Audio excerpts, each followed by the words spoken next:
Hi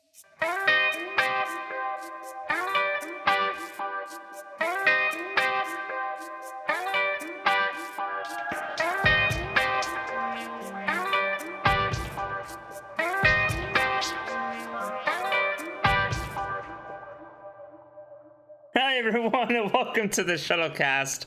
My name's Sal. My name's Nathan. And Joe might be here at some point, but we're going to start without him because it's our time. It's funny, Nathan. It's actually, we had another time planned when we first started doing these, but Joe was like, oh, can you make it be a bit later so I can join? And here he is, not showing up. It's, you know, his involvement with the show has been very bipolar, you know, because we kind of discussed it ourselves, not like behind his back, but just, you know, he's got his other podcasts, so we were kind of like, hey, you want to record us chatting every now and then, of course, we brought him into it and changed the time that was possibly more convenient for us, but it allowed us all to chat, which is important. Yeah, and then like a month or two in, he was like, I'm gonna stop.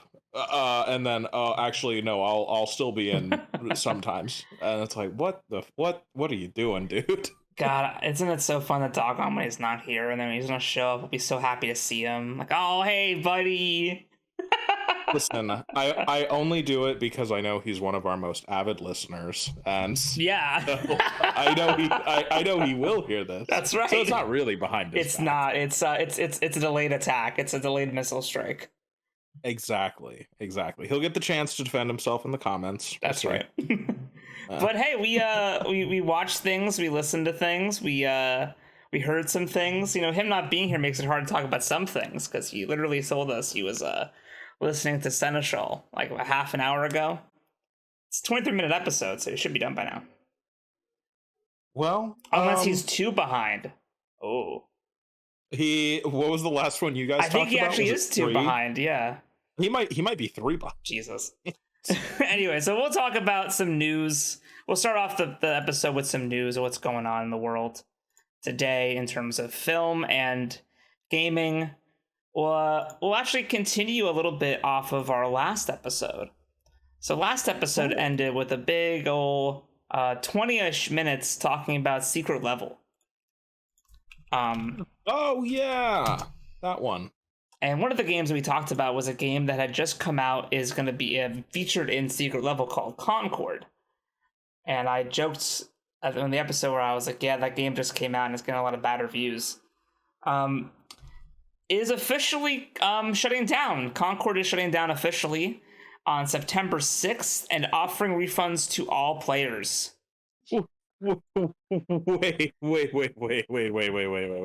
One of the games that they are adapting in this Amazon show is dying before the show comes out. Yeah, it's lasting 8 days.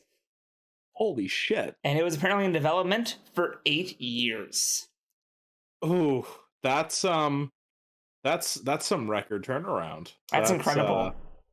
That is an impressive failure. Especially for like a big game. This is like Sony's big, like, hey, this is Sony's Overwatch.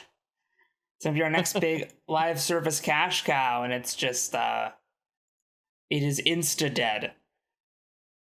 That's so, yeah. It's like if that's even though it is weirdly, it's been around for longer than I think, but I feel like the shoe has dropped too soon on Overwatch for the other one to drop. You know, it's like if Hulu came out like a year or two after Netflix, and it's like, well, nah, dude, I got Netflix. And it's like, well, shit. Yeah. Whereas, you know, we're not ready for that Overwatch alternative. I should say Overwatch fans are not ready for the alternative. Yeah, I mean, they have I want this all to end. Well, there's a couple. There's I know you're not familiar with the live service sphere, but there's Overwatch, there's Valorant, and there's Apex Legends, and play them all, and they're all, you know, they're fine. I don't like hero shooters that much. I don't like having to learn a whole new character, because it feels like unless you're insanely good at that character, you're kind of like fucked. Whereas like in a normal multiplayer shooter, you just know how to shoot guns and you're good. I agree. Yeah, I think that like for me, I only ever went as far as like League of Legends, where it's like I'll learn the characters on that, but then Yeah, I feel like Overwatch is the next step where it's like that's too much. I feel like with League it's okay because like it's sort of the same, like you just click your ability. Whereas I feel like with a game like Overwatch, Valorant, Apex Legends, it's like with the 3D environment first person shooterness, and they have to make them so distinct that like it feels like you're playing a different game every character. Whereas with League of Legends, it's like these characters just have different abilities, and it kind of always sort of copacetic. I know there's like a meta and there's a deeper level to it, but it feels, I don't know, easier, I guess, to get into than in one of the other. It's true. It's true. I guess it's kind of like if you introduced like 2D fighter mechanics to League of Legends, where like each character has a special combo to use their special attacks, and some of them are mostly button combos, some are quarter turns, some are trigger. It's like insanely complex. It's I don't know, it's weird for a shooter. That's why like I know it sucks, man. I was actually really excited for it. Bungie announced they were doing a new marathon game, and I was like, ooh. And then they announced that it was going to be something, sort of live servicey, kind of Destiny-ish, but it was going to be an extraction shooter, where like you basically are on a spaceship, you go down to the planet, and you are in like a kind of a semi-open world situation where you can fight other players and fight NPCs and extract loot, and then have to get to an exit point. And I was like, that sounds fucking awesome. And then they announced, is that when you made the video that I dogged on you for? Dude, to this day, I'll sit there and I'll be watching stuff, and I'm like, this movie does not deserve I cannot in good conscience like this movie. I think it's one of the funniest fucking things. That was fun times. Yeah. I always give very harsh criticism. That's how we grow. That's how we change and evolve. That's true. But what sucks about Marathon is that like it just came out but the creative lead left. I think there was some drama or some scandal. I forget. I'm not knowledgeable, but they brought in a new person who's like, I think, an ex-Valorant lead, and then they turned it, now Marathon's a hero shooter, and everyone's like, oh no. No, don't do it. Well, also introducing from parts unknown, Joe. Is he actually here? He's in the car. Oh fuck! Hey. How long has he been standing there? I don't know. Hey, welcome in, Joe. For a second. How's it going? We were just talking about how in our last episode we were talking about all the games going to be featured in Secret Level, and how one one of them's not Marathon. Unfortunately, Marathon would actually be kind of hype. No, that'd be a cool thing to do. No, but a game called Concord is going to be in Secret Level. Right. But the game just announced that after 8 days of being live, they're shutting it down and refunding everybody. So maybe if Secret Level is good enough, they'll bring it back. You know what? That's a good positive spin on it. That's what they're telling the shareholders right now. Like, please listen.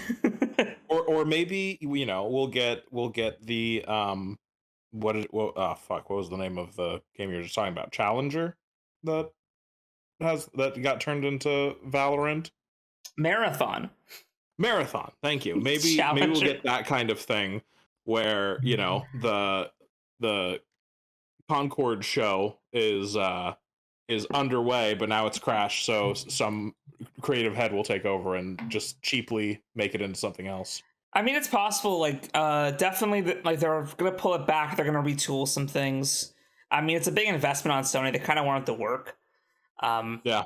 Now, will it go the way of Anthem, which is a game that had a lot of money and time put into it? Came out, crashed. They said we're gonna fix it, and they never did, and they just quietly canceled it. or we're getting a Final Fantasy 14 situation where it comes out, it's hated, they take it down, they bring it back, and it becomes a bigger MMO than World of Warcraft. Like, there's a chance. There's a chance. Yeah, it's it's interesting because I've been thinking about everybody's been cynically talking about that I've been looking at has been talking about whenever StarCraft returns, it'll probably be MOBA or an MMO of some kind. But maybe they've been trying to make an FPS spin-off of StarCraft work, so maybe they'll Ghost, finally do. Yeah, with Ghost, and there was another one that got canceled later on that I didn't know about called Ares, and so I wonder if they might do kind of an arena shooter with it, since they already have. But I guess that'd be competition with the Overwatch. So it'd be actually kind of cool if they brought back StarCraft, but made it be like the newer XCOM games, where it's like a squad-based tactical sort of situation. I think that could work. They already have missions in the second game specifically that are basically that. Like you have like a group of 10 guys, and it's not, you don't have a base. You're just like doing stealth missions or I guess that's in the original game too. So yeah, that could very easily convert to like a squad shooter thing. Yeah, and you can even probably do like a multiplayer mode where it's like, one squad versus another squad, and since it's all just turn based, you can like, you do your turn, I do my turn, and it's probably like not as fast paced and crazy as the OGs, but a new and interesting thing for the franchise. Yeah, that sure. That kind of reminds me. I had this random thought the other day. But Evil Dead the game. That other game that died. Fuck, dude. At least it had like a year and a half. Yeah, it had a run. Certainly not a good one. But I was thinking about it the other day because I just watched Evil Dead. Oh, good. And I was like, all they would have needed to do is add something like Left 4 Dead play, where you can play a multiplayer campaign that is basically using all of the same mechanics, but there is like a loose structure to it. Yeah. And then there'd be just a little more meat to the bones, because you just have those single player chapters where some of them are cool, but really you're not doing anything really. They're like and then 30 minutes to 45 minutes too. They're not very long. Nah. Yeah, it'd be cool if it was like, because they have like I think three maps or so to have like a campaign where it's like a loose adaptation of Evil Dead, and then an adaptation of Army of Darkness, and they could have. They died. Damn shame. I think the servers are still up. I thought about going back and seeing how the scene was for fun. I saw you make that poll. I did. I did also consider it, but the only thing is, the only people that are still on it are going to be those diehards that'll whoop my ass in seconds. Yeah, they're all like level to the max. Yeah. Where it's like, I deleted my account and made a new one so that I'd still be low level, but I know how to max level my demon, and it's like, oh fuck, thanks. Castrate those people. No community notes. It's real. Anyway, so let's talk about other things. So, oh god, where should we start? I have so much on my list. Well, do we want to circle back to what we were holding off on? Well, the Seneschal. Yeah. I figured, since you started, you would get to that first. We waited because you said you specifically said you were pre-gaming, so I felt like it'd be no. What I said was to pre-game you, I'm not caught up. Oh wait, that's what you said, really? Yes. Oh, I've not caught. Oh, see, I was playing Cyberpunk when I got that. So I saw it was. No, it's all good. I skimmed it and I saw pre-gaming Seneschal, and I was like, sick, cool, that's awesome. No, it is very healthy, in fact. Please continue. So, frame of reference, Joe. Have you listened to any more since you guys recorded a discussion on it? I listened to episode 4. Okay. All right. Fair he's right there. He's right before peak. It's fine. We can spoil him. I think we already have. I don't. He doesn't give a shit. it's fine. So a prophecy fulfilled. The final episode of the narrative podcast known as the Seneschal. Oh God. Spoilers. Everyone dies. Yeah. Kinda. But well, yeah. Well, I assume that's yeah. So what? Well, so everyone dies except somehow, but the royal line continues, of course, through her. So let's get into it. Yeah. So Nathan, you did a cool thing before listening to this episode. I did. And yeah, so I re-listened from the start, got the full experience this morning. It's very funny. I when I was listening to episode 5, I feel like I entered the Twilight Zone, because you remember our discussion of like some of the weird inconsistencies. Yes. I swear to Christ that listening to episode 5 again, stuff was different. But I also am willing to accept that my dumb brain that listened to this at like 5 a.m. didn't actually comprehend it well. So because we talked about how, for whatever reason, Gregory told the king that she gave birth to a boy and that everything was fucked. And we were like, why the fuck did he do that? Yeah. Right? Did we mishear that? We misheard that. Thank God. Okay. So what actually happened was Adwin spruced up Sabine to look and sound more like Reyna and deliberately put her in that situation. Just like playing StarCraft. I'm not actually, but that is funny. So he did that, and then he told the like midwife on hand to like fake this shit, and so she came out from Reyna's room where Gregory and Adwin were waiting, and were like, "Hey, she gave birth to a son." And then Gregory was immediately like, "Oh, I got you now, fuckers," and then rushed off. Did we like mass hallucinate, or did they edit it after we listened to it? I swear to God, like it. I found out about it through Gregory saying that a healthy boy was born. But so that eliminates my complaint there. My complaint that my new complaint reemerged in this episode, when I thought that she actually gave birth to a boy, and I was like, wait, she doesn't know? I thought she could do some like Bene Gesserit magic shit to make sure she has a daughter, because otherwise this is a colossal gamble that's gonna blow up in your face and is very fucking stupid. Also, it's the year like 35 million. They can't check if it's gonna be a boy or a girl like months before it pops out. Come on.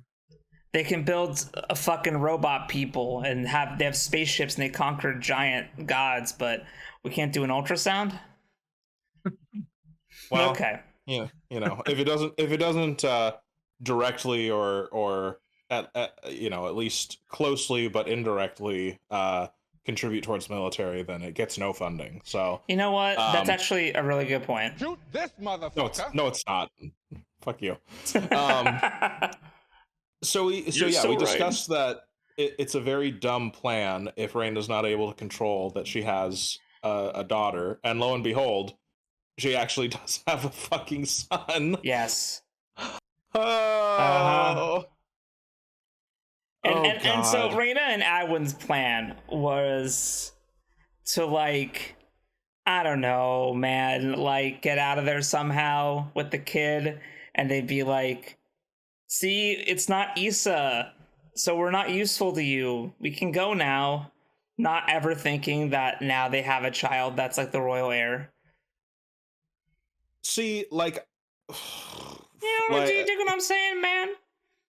Listen, I upon re-listen, I now have much more respect for Adwin's plan, and that ultimately did succeed at the end of episode 5. But Reyna's plan, holy shit, I don't know what the fuck she was thinking. I don't know why she thought, oh yeah, if it works out or if it doesn't work out, I'll just leave. And it's like, what the fuck? Okay. It's interesting. Yeah. It's she's not. I mean, she's been through a lot, but at first I thought she was pretty smart, but by the end I was like, Raina, are we okay? Yeah, because like especially Bartholomew's narration, the whole time he's kind of subtly and sometimes directly dunking on Adwin for being like a dumbass. But he Yes. talks about how wise Raina is, and then it's like, well, but she's dumb. Yeah. Classic narrative dissonance. It's true. But ultimately, the best part of the episode that does get a nice amount of time is, of course, our boy Bartholomew. So much of this is Bartholomew being like, "What is my purpose? And does it make sense? And I need help, please." I don't know why I didn't expect it, but I love him finding God through Gregory, just reaffirming his faith in Issa. Yeah, the bit when Bartholomew and Gregory were spending too much time together, I was like, oh fuck. I was like, uh-oh. And then he listens to the recording from Sabine of Raina and Gregory planning shit, and he goes back to Gregory, and Gregory's like, yes, I had to lie to preserve the legacy of Issa. And he's like, oh, I guess that's fine. Well, I mean, if it's for Issa, dude. I guess that's okay. Yeah. But yeah, all of his stuff, and when he goes to Adwin, and he's like, hey, listen, I'd really love to be the one to fix Sabine. She was my friend. And I'm like, God, I'm gonna cry. And then it sets up the fact, and Adwin's like, yeah, of course you can fix a robot, meaning that he doesn't need Adwin anymore to build more Mechanicus. Oops. Oopsie. Machines making machines. Making machines. And they were almost pretty much done with the other 11 Jimmies, so I mean, I'm sure it didn't take Bartholomew very long to finish that up. Plus, once he had Sabine, probably, I'm sure she could help. But did they have the divine blacksmith come to them in a dream to help make the breastplates? Is he okay? Because he was on wasn't he? Isn't he like the ship captain? And he came back to help them, but then once like Bartholomew shows up, he doesn't say a word, and I can't see what's happening. So, maybe it'll be in Rebel Moon Part 3. Do you think Sabine will be in Part 3? So let's talk. We're gonna get Robo Ella Purnell. So my impression, because okay, spoilers. I need to listen again, but yeah, me too. Raina and Adwin, they're fucking dead. Oh yeah, no, like Bartholomew, like mercy kills Raina. Yeah, he lets her think of a beautiful memory or moment, and then he just fucking like two in the forehead, bro. She's done.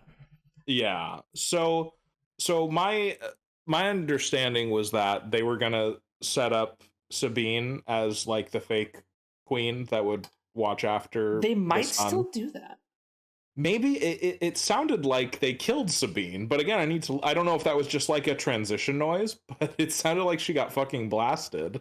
No, I think Sabine is okay. I think Bartholomew's gonna fix her, and they might do a thing where, I mean, when the public first sees Queen Velda, not Raina, she's veiled. True. So they know her voice, so they might get away with Sabine being the queen for like 20-ish years until the kid grows up enough to take charge, and then the queen will die of old age or whatever, and there we go. Sabine will retire with Bartholomew to like his little garden by the sea. Yeah, cabin by the sea. Yeah. Sorry, I just watched Prometheus. And Prometheus and Covenant. We'll get to that. I need to get to that. Set up. But I feel like this also I was kind of suspecting it, but I feel like the ending kind of confirms that this story is being told by Bartholomew to the actual Issa. That's how I'm choosing to interpret it. Yeah, that makes sense. Because he does, like, why else would you specify that this was 500 years ago? Yeah. Unless it was just for the audience. And this also sets up a thing that we kind of saw in House of the Blood Axe, where their Seneschal was a Jimmy. Yep. And Bartholomew, right before he kills Adwin, is like, I am the Seneschal. Dude. And then he's like, Shoot this motherfucker. I know that's always like, that's always such a meme line, you know? It's like saying, you know, oh, my favorite part is when he says, I am the memento, you know, something dumb like that. But when Bartholomew actually says, I am the King Seneschal, that is such a hype moment. it really is. And it's so, I love how earlier in the episode, Adwin's trying to work around the programming of, you know, someone who is programmed to be a zealot for Issa. Yeah. And he's like, so let's just say, like, what happens theoretically if she gives birth to a son and it's not Issa, and then it's like, oh, then she'll probably be born the next generation. He's like, oh, okay. What if it's all bullshit? You know, and it's not real. You know, it's just a myth. and he's like, oh, well, when Issa comes, she will convince the non-believers. And it's like, oh, fuck. Yeah, the robot thing he's trying to like logic puzzle with is like, well, no, that's not possible. It's so good, and it, you know, foreshadowing is nerd advice. That's pretty much how it works with Bartholomew. So, that needs to go on the poll for added to the soundboard. shit, list. you're so right, Dude. Why the fuck is Discord Nitro like $100 a month or a year? Are you What? shitting my cock? Really? 100 a What year, now? $10 a month. It's like, what the fuck? Okay. Did this. Yeah, it's like, come on, guys. That is so ain't worth it for It's this. not. I don't know what else you can get from it, but People do it though, man. Like I'm in other servers where people are like, you know, their Discord Nitro and they're, you know, you could use the boost your server and you get like, I don't know, more. You want to use emojis in other servers, you know? You want to make more emojis in your server you're on. You want to. It's a scam. But you know what? It's a free app. I guess if people are willing to give them some money, good for Discord, I guess. Right. yeah. Even though I hate this fucking constant ad I have in the bottom left where it's like, accept this World of Warcraft quest. It's like, What the fuck? can you please leave me alone? I beat the addiction. Can you please leave me alone? Just listen. You beat the addiction, so you're ready for just a little taste. I have to call my sponsor. Okay. But the Seneschal, yes, it was great. yeah, please, I mean, ahead. I think overall, I mean, there's some issues, but it's better than Rebel Moon. Yeah, I think I was a little, you know, I do think there's some logic gaps in the plan, but I was a little hyperbolic in my reaction to him. I do think that it stuck the landing. I'm very curious to see if this will be the last entry in the Rebel Moon saga. The Rebel Mooniverse. It'll get another. I think you brought it up in the last one. They'll definitely get at least one more comic miniseries for sure. Yeah. The RMU. Yeah.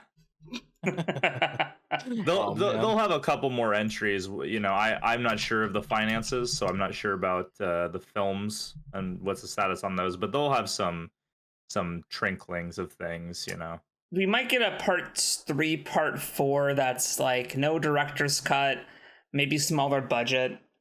Mm-hmm. I mean, here's Which, the hey, I'd take. it. And here's the thing about it is, love or hate Rebel Moon, people did fucking show up and watch them. Yeah. And it doesn't matter that a lot of the conversation around it was, wow, this is so bad. Because all Netflix cares about is that you were sitting down on the Netflix app watching for 3 hours. What I will say though is to the point of, I think it has been discussed previously in regards to Rebel Moon, the quote unquote theatrical versus director's cuts is people did watch Rebel Moon, but a lot less people watched those director's cuts. They did. So You know, again, it was a curious strategy to imitate the Snyder cut, but it was. you know, so Hopefully Netflix sees it as because here's the problem, right? Either Netflix will see the viewership being so high on let's just call them theatrical and so low on director that they think, oh well, we have to have it keep it PG-13. And I hope they don't take that message by thinking that people didn't show up to director's cuts because of the rating, but they didn't show up because they were already burned by the lower quality of the theatrical cut. Well, here's the thing.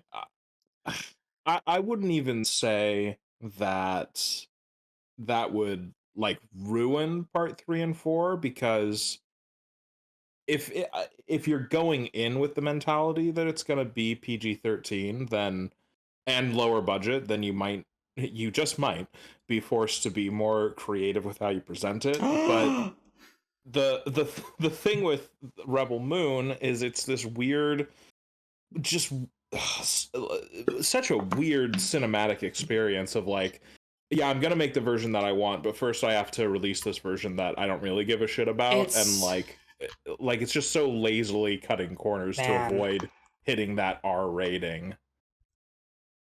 Yeah, maybe if this time around they say, hey, you can keep them longer, but just, keep it PG-13, maybe it'll I think it's for the best, because I don't think that for the director's cuts, I don't think that the blood and the gore added too much, or I guess the sex too. I mean, I like all that stuff, don't get me wrong, I enjoy all these things, but I think you could, sorry if anyone heard my Adobe notification go off, that's more for the viewers, not you guys.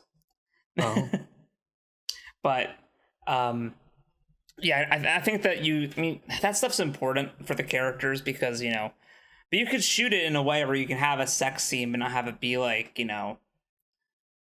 super graphic, or have an action scene that's not super graphic and keep it PG-13. But you can keep the length and keep the lore, because I love the lore and I love everything about the setting.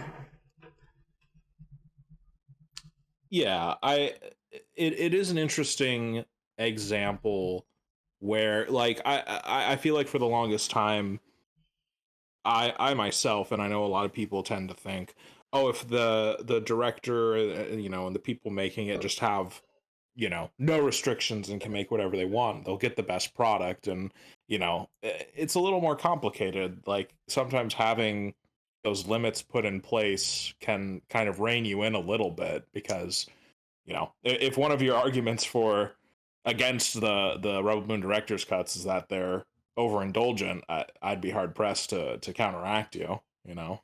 We've seen Snyder be overindulgent. Okay, this isn't it. Yes. yeah, it's true.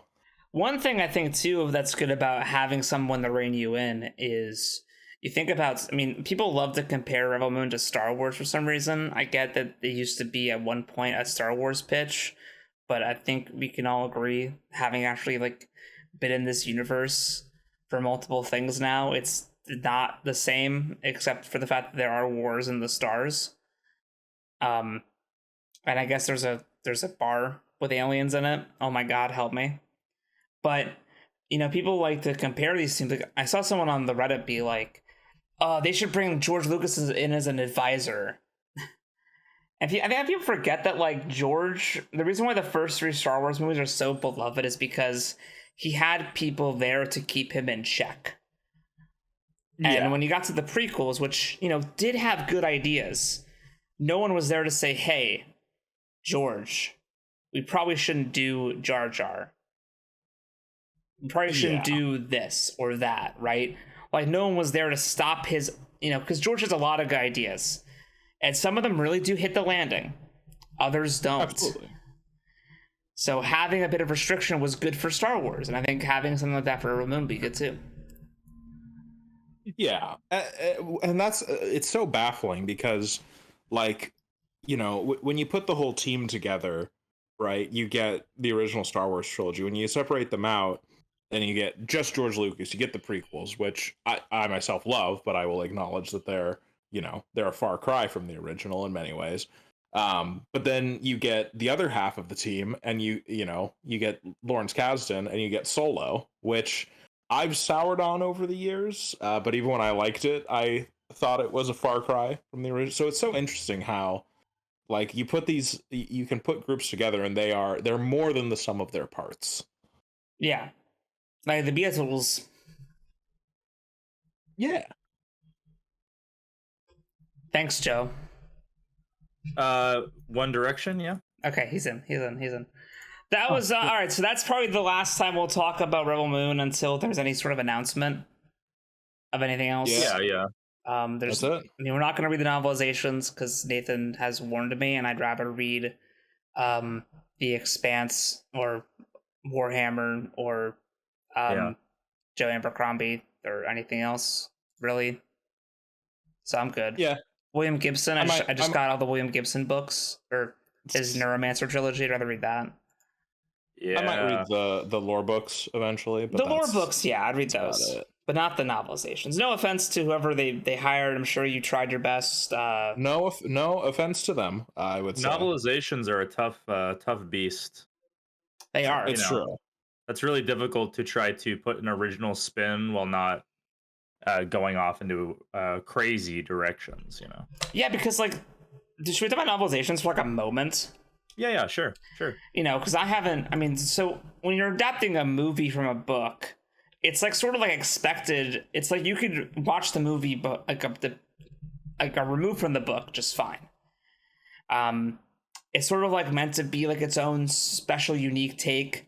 It's supposed to be a new, unique experience, whereas you get novelizations, and I think 9 times out of 10... it's supposed to be like a sort of a 1-to-1, like this is the movie, but in a book form. But that one in every 9 out of 10, you get something that I've not read, but I know you guys have read, so I'll let you guys talk about this. But the Revenge of the Sith novelization. Yeah, for sure. That one, I don't know how to even classify that one, because there is definitely stuff in there that comes from an earlier screenplay where there was more of Padme and the senators doing politics and starting the Rebel Alliance, which is very valuable. It definitely adds to the death of the Republic motif. So there is stuff in there where you get far more than what the film's final cut had that will, probably never be released, cut together with the current footage. I think you can see those scenes. But the Revenge of the Sith novelization is honestly, it's hard to it's hard to even compare. Like it tells the same story, but honestly, it's it's a different caliber in my opinion. Like maybe I've oversold it, but I truly believe it adds a whole lot of depth.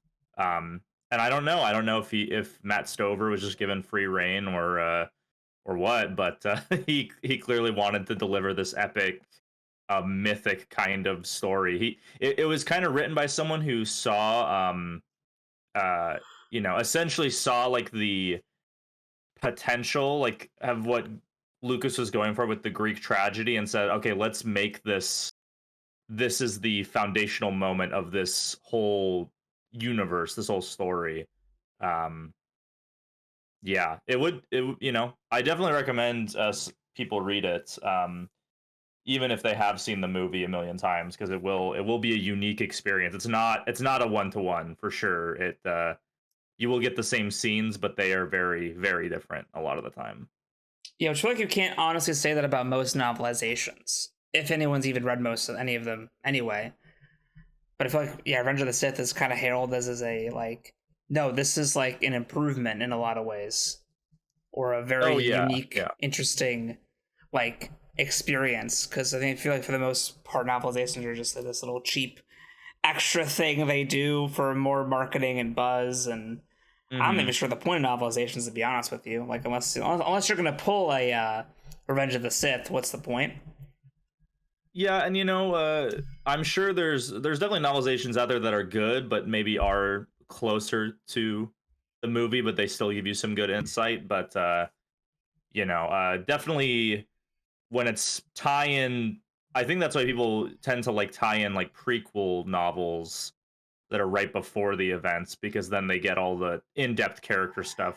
I think that's why Catalyst, which was that Rogue One prequel novel, was received so well, because we essentially had a bunch of time with these characters that we do get in the film, but it definitely improves it while not being an adaptation necessarily. Exactly. Yeah. Well, speaking of adaptations and prequels and stuff, they are, which tab is it? Today they released a little teaser for the Hulu original FX show, whichever one it is, Alien Earth.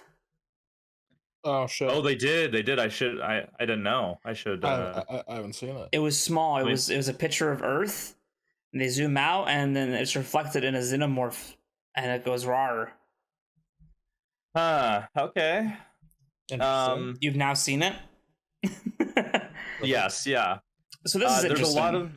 There's a lot of buzz going around about, because each additional prequel kind of. I guess this has been a thing.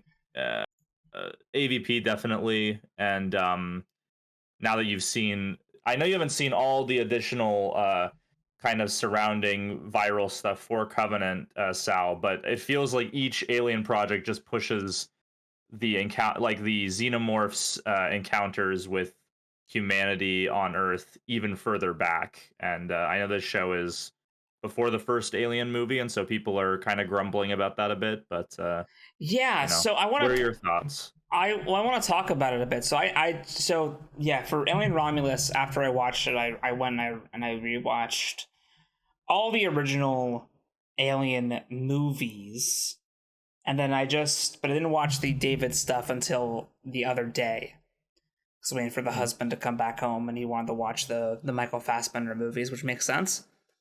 So we did Prometheus, and then immediately into Covenant, because he was like, does the next one have Michael Fassbender? And I said, yep. And he was like, put it on.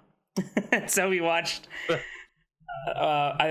TED Talk, and then we watched Prometheus, and then I showed him Meet Walter, and then we watched Covenant. That's the quick and dirty. Yeah, as I forgot about The Last Supper. And I was no. But I was like, he just wants to see Michael Fassbender. And honestly, I do too. So, whatever. So, yeah, it's all very fresh in my head now. Pretty much the whole Alien franchise is pretty fresh in my skull. Everything's on film anyway. I don't know. Is AVP... Okay, should we do this real quick? Is it technically really canon, or is it like a fun, like... So, I know Nathan and I talked about this when we were watching Prey. Yeah, buddy. So Ridley Scott, when he returned, he basically took the reins and said, okay, he didn't necessarily like decanonize anything after his original movie. But he had expressed in the past, as has like Sigourney Weaver and others, that AVP was not good for the overall mystique of the xenomorph. So Scott essentially said, he didn't say like those aren't canon, but essentially, as far as I understand from internal people running the Alien franchise, AVP is canon to Predator, but it is not canon to Alien. It is a third kind of a separate universe from quote unquote Ridley Scott's Alien. So when we discuss Alien stuff, we just shouldn't bring up AVP, really. Well, so I it's interesting you said that, because that hasn't been officially said. Now, I don't know what you think about this, but overall, you are correct. We shouldn't factor it in terms of like contradictions or lore or anything. However, Nathan, and I have talked about this, where I truly think if you squint at it a bit, the first AVP, if you recall, the Predators came to Earth and they built these pyramids and they had these rituals with us, and they kind of shaped our society, and now we are a violent race, more similar to the Predators than our benevolent creators, the engineers. So in a way, it actually improves the storytelling to have the Predators be the thing that caused us to go wrong. Well, not only that, you brought up an interesting timeline thing, and I might botch it, but when they were building up to Prometheus, one of their viral marketing things established that like at a certain date in excuse me, at a certain date in, I believe it was 2004, Wayland, Peter Wayland is Peter Wayland. Yeah. He developed the cure for lung cancer. And if you look in the timeline, that would take place like a week or two after AVP, where Charles Bishop Wayland dies while terminally ill from lung cancer. So it's almost like, what? And if you look at it, Charles Bishop Wayland's, Peter Wayland can be his son. Like it fits perfectly with the timeline. So the weird thing is that Ridley Scott desperately doesn't want AVP to be canon, but he did everything. I don't know if like he unintentionally did everything he could to make it consistent. Wait a minute. Sorry, I have not rewatched AVP. Yes. Since I was a wee lad. Yes, I did not realize that Lance Henriksen played a character, Charles Bishop Wayland. Yes. That is audacious. So yeah, essentially implying the Bishop androids are modeled after the founder of Wayland Wayland Industries, but then in Prometheus, it's Wayland Corporation, I believe. Or no, it's the opposite. Wayland Corporation is from AVP, and then Peter Wayland reforms it as Wayland Industries for the Prometheus stuff. So it actually all fits. Like there's nothing that strictly contradicts, because as we'll get into. But in Alien 3, there's Bishop's original guy shows up being like, no, I'm who they based Bishop off of. Okay, you can chalk that up to like, hey, it's movies, so family members look closer to their ancestors than they should, but we just accept that. Or you can theorize that he's also an android and lying, but yeah, I know the one guy hits him in the back of the head and his like ears like half falling off, but it's all bloody, so I gotta assume it's red, it's not milky, so he's just a really good android. Maybe, or it's a little food die-in. Called it good. I'm sure Peter Wayland got around. I mean, look. Also, for the record, James Cameron said that he really liked AVP. So that's the creator of Aliens.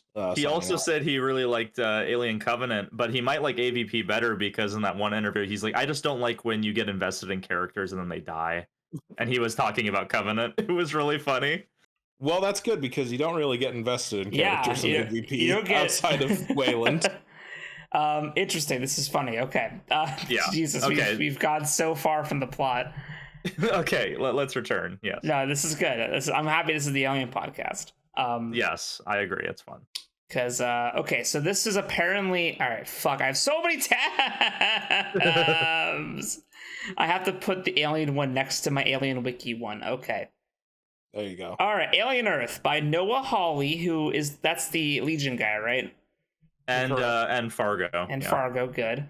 So, right. Follows a group who makes a fateful discovery when exploring a crashed space vessel. Okay. Set 30 years before the first Alien film, and it is starring Sidney Chandler, Timothy Oliphant, and Alex Lothar. Who is Sidney Chandler? I don't know who you are. They got Timmy. Another thing we'll talk about today is Timothy Oliphant. It's a very Timothy Oliphant podcast today. You'll see.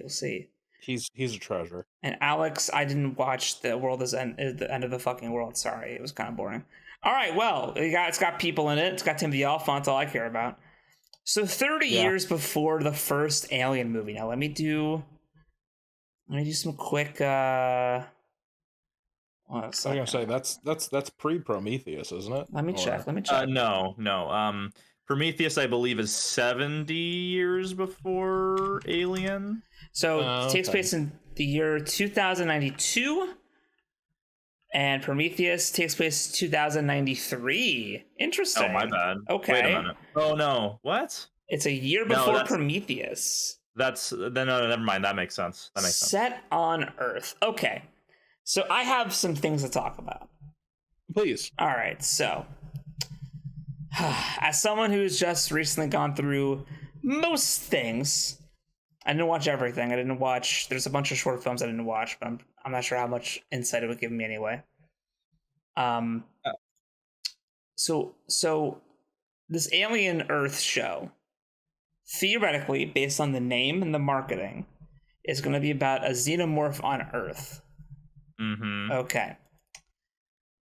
Right, and so, am I wrong in thinking that David made the xenomorphs? Okay, this is another thing. Help me, please. This is another thing. Okay, so Help! I don't feel like they even know. So Okay. here's the thing: is Does Ridley Scott know? Ridley Scott initially said 100%. Yeah, help me. He 100% said David made the xenomorph, and the xenomorph we see on Planet 4 in Covenant it's not as biomechanical, so he's got some evolution to do with it. He's working on it. However, that doesn't make sense with his own movie, because the xenomorphs that were in the engineer ship in Alien 1979, they were said to be fossilized for hundreds of thousands of years. So that doesn't make sense. It happened real quick. It happened real quick. But so subsequently, there's been this back and forth on, okay, so we know the engineers, the Deacon at the end of Prometheus, that creature. Thank you. I was about to look that up. We know that was on the mural in the temple. Yeah. And so they've clearly encountered some form. The engineers had some form of the xenomorph. So essentially, we don't know if David created the xenomorph as we know them in the original series, or if he is recreating something that is within the pathogen, the compound, and or so is he just like recreating it and making it even better? Yeah, is that what he's aiming to do? Because we see those neomorphs. Those spore-based ones, and those definitely are unlike anything we've seen in the other movies. So is he trying to make it better? Maybe, yeah. So I can't, don't quote me, I don't think Ridley Scott walked back that David quote unquote created the xenomorph, but I think Fox and the larger expanded universe have said he is recreating it, and he is making it his own, maybe. Because they've clearly been around, even if you don't factor in AVP, where they've been around for, hundreds, like thousands of years before David came around, So yeah, let's ignore that for a minute. Okay. Then there's the Hammerpede, a prototype facehugger from Prometheus. Mm-hmm. Oh my god. The goo does it all. The pathogen can just do anything. Yeah, the goo. Yeah, seeing the goo was like, Romulus, I get it now. Yeah. I wasn't quite surprised, but it was interesting that they actually showed like the container, the ampule, and mentioned the Prometheus and played the Elizabeth Shaw theme music even. Like I'll probably catch that on rewatch when I go back and do a round 2. Yeah. I was very surprised by that, because my perception is that Prometheus and Alien Covenant are not like widely beloved by the Alien fan base. But again, Ridley Scott was helping out with Romulus, so that could have been his stuff.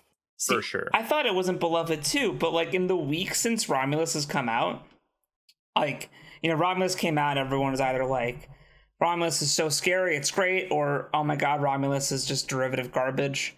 But then, ever since, it's just been constant Prometheus and Covenant love on my timeline, like nonstop. It is funny. What I will say is, I remember back when I saw Prometheus in theaters, and I'd be interested to hear your guys' thoughts. Do you remember how like people were totally on board with this Prometheus movie? It looks awesome. It looks so beautiful and terrifying, and Ridley Scott's coming back, and it's going to be really esoteric and thought-provoking. And then a bunch of the casuals, a bunch of like people seem to turn on it and say there wasn't enough of the xenomorph. And it's like, I don't think you understood what the point of the movie was. It was trying to expand this universe and do different things. Yeah.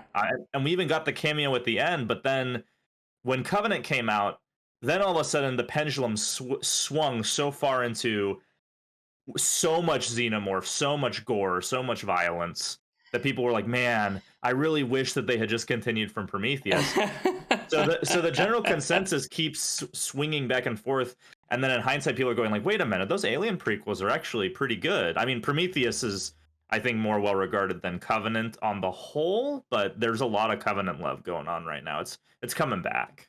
Well, I think what happens is with the Alien franchise, whenever there is whenever there's a new entry, first you get the Alien fans that are like, I'm very curious to see like what like artistic direction they go in with like this new take. And then, you know, shortly thereafter, the Aliens fans catch on. And they're like, I can't wait for the xenomorph. Is he going to kill him? And, you know, and it's like, oh, God. You know, like, we kind of talked about it before. Aliens is great, but yes. it overall did harm to the it's kind of a hot take. Like, there's people who consider it their favorite. Like, I think it's a great, fantastic movie. Like, it's wonderful. It's a 5 stars, but 100%. it completely, in hindsight, damaged what Alien the original embodied. Like, I can see that. And it's kind of funny how that works. Like, when something's so good that it just changes the perception of the entire franchise. Yeah, I gotta say, if Romulus didn't have the necromancy, it'd probably be above Aliens. I would probably say so. Probably. And also, if it didn't have the callback to Aliens too. But yeah, how do you feel having seen the prequels again? Man, okay, so like I remember not liking either of these movies that much. Mm-hmm. I'm now fully a Prometheus head. Hell yeah. I'm 1,000% on board. I love it. Sean too. Sean was also like, he had seen it back when I think it was Prometheus, when Prometheus first came out. He saw it. I remember not liking it, and then we watched these two, and we both agreed that Prometheus is actually really fucking good. Covenant, it had some pretty stupid characters, yes, but it was still like well done. It wasn't like bad. It just the gore, it was weird because we were watching Prometheus. We paused like an hour in, because it was Sean's first day back from his month away, so he was sort of passing out. So we paused, came back the next day, back up a bit, and then about like 5 minutes after that, gore started happening finally. And I'm like, yeah, it gives you like a good hour or so before it starts really throwing stuff at you. Then Covenant's like 30 minutes in, there's people like stepping on spores, and they're like vomiting because they didn't take their Mesperal that morning, so their acid reflex is acting up. You know, it's like, whoa, okay, this is a bit oh, sorry, hold on. It's funny, when I was structuring my my fan edit of Prometheus and Covenant as like a 2-season thing, I agree. Covenant, it gets so like, you have like, I essentially put like the first episode, and the second episode is called Spores, and it's so fast because it's just, here's all the like the violence and the spores happening. Like, we're just getting into it. Yeah, it's I like it. I like that David, I mean, spoilers obviously, sorry, David nukes the engineer planet.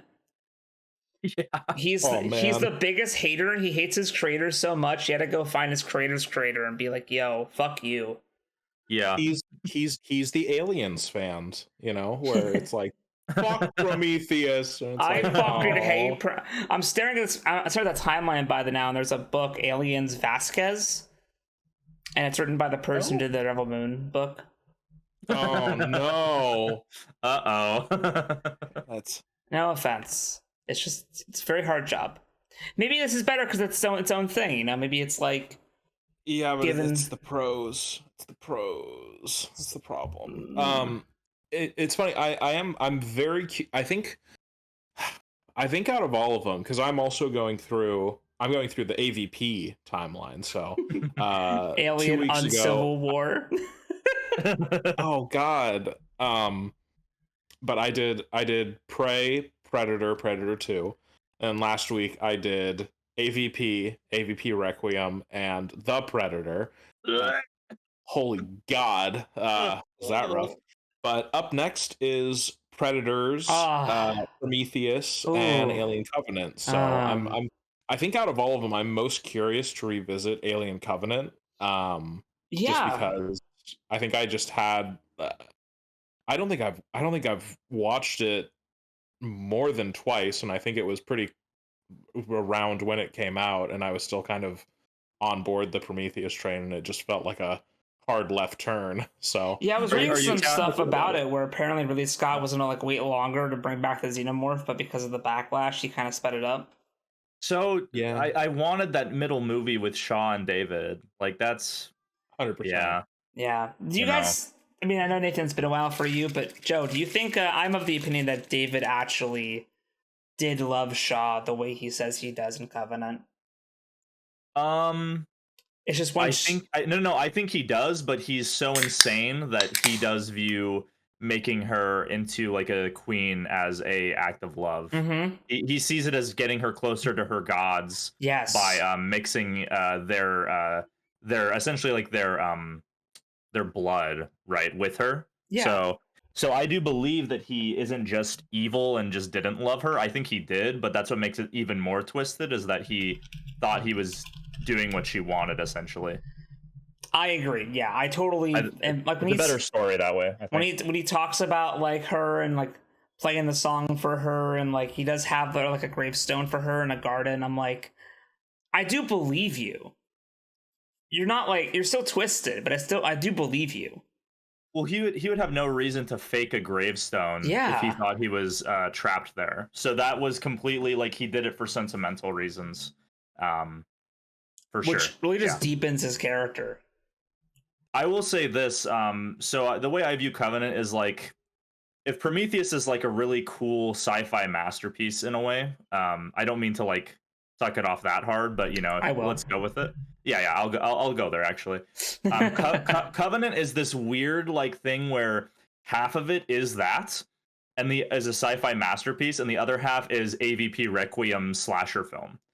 And well, maybe not. It's better than that, but you know what I'm saying is like it's a straight B movie slasher film.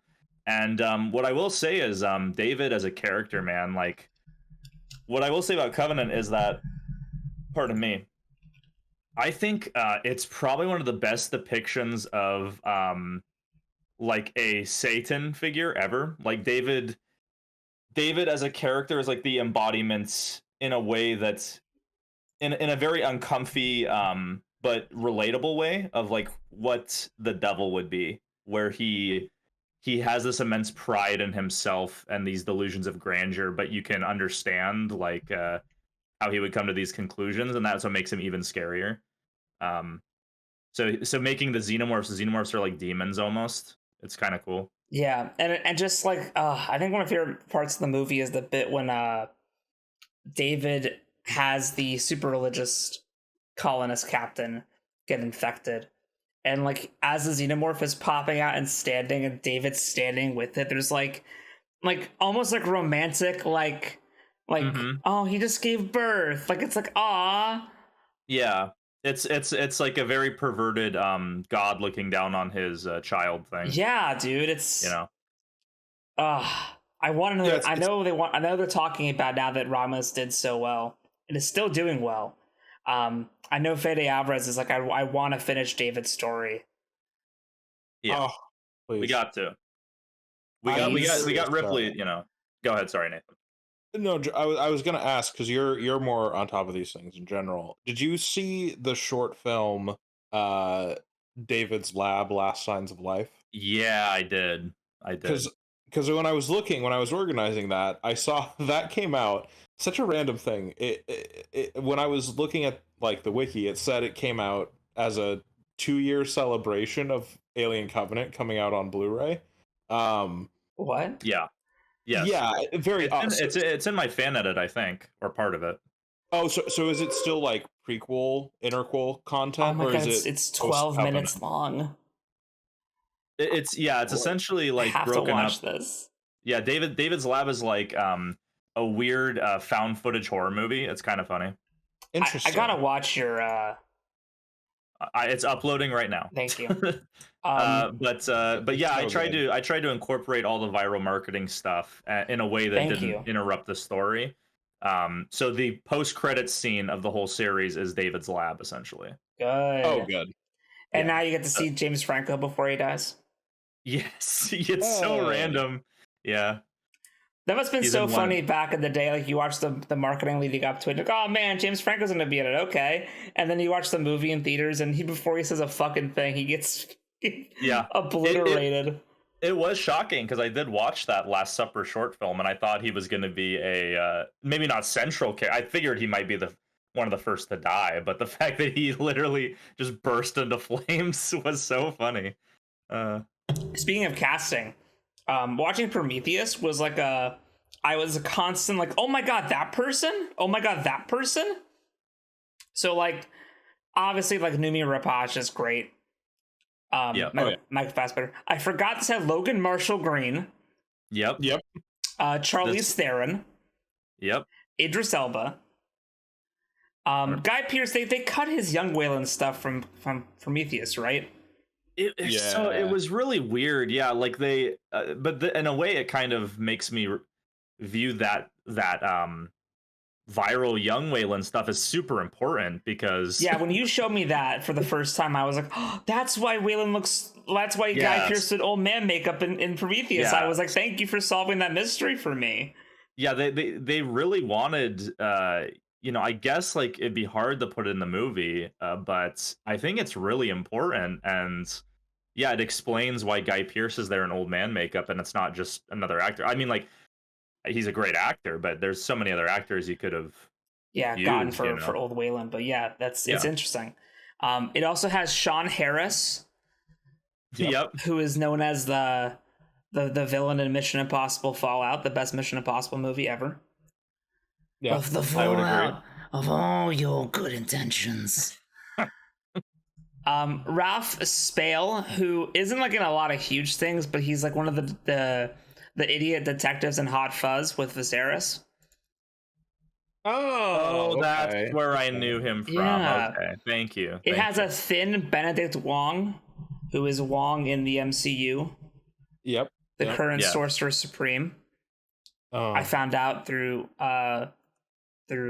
watching Multiverse of Madness and not watching stuff before it. And now I'm going to hit you with 3 Game of Thrones actors in a row. So Ian White? Ian White, yes, who plays the engineer. He was also several characters in Game of Thrones. 1-1, Dungo the Giant White. Man got around. It had Kate Dickey, who's I forget her name in Game of Thrones, but she's like the mom in the Eyrie. Yes, she's oh Catelyn's sister, yes, Catelyn's sister. Yeah. Wow, on her IMDb, it's so funny how Game of Thrones is not in her known for. No. Yeah, save that space for Green Knight. That's the more important. Yep. And then it also has Vladimir Furtik, the fucking Night King. Yeah. Which one? Yes. Oh shit. I think the one that was cheaper. Yeah, that sounds right. Yes. Yeah, not the one that was an actual actor. Yeah. No offense, man. You were in Prometheus, so you're good in my book. I made up for it. Yeah.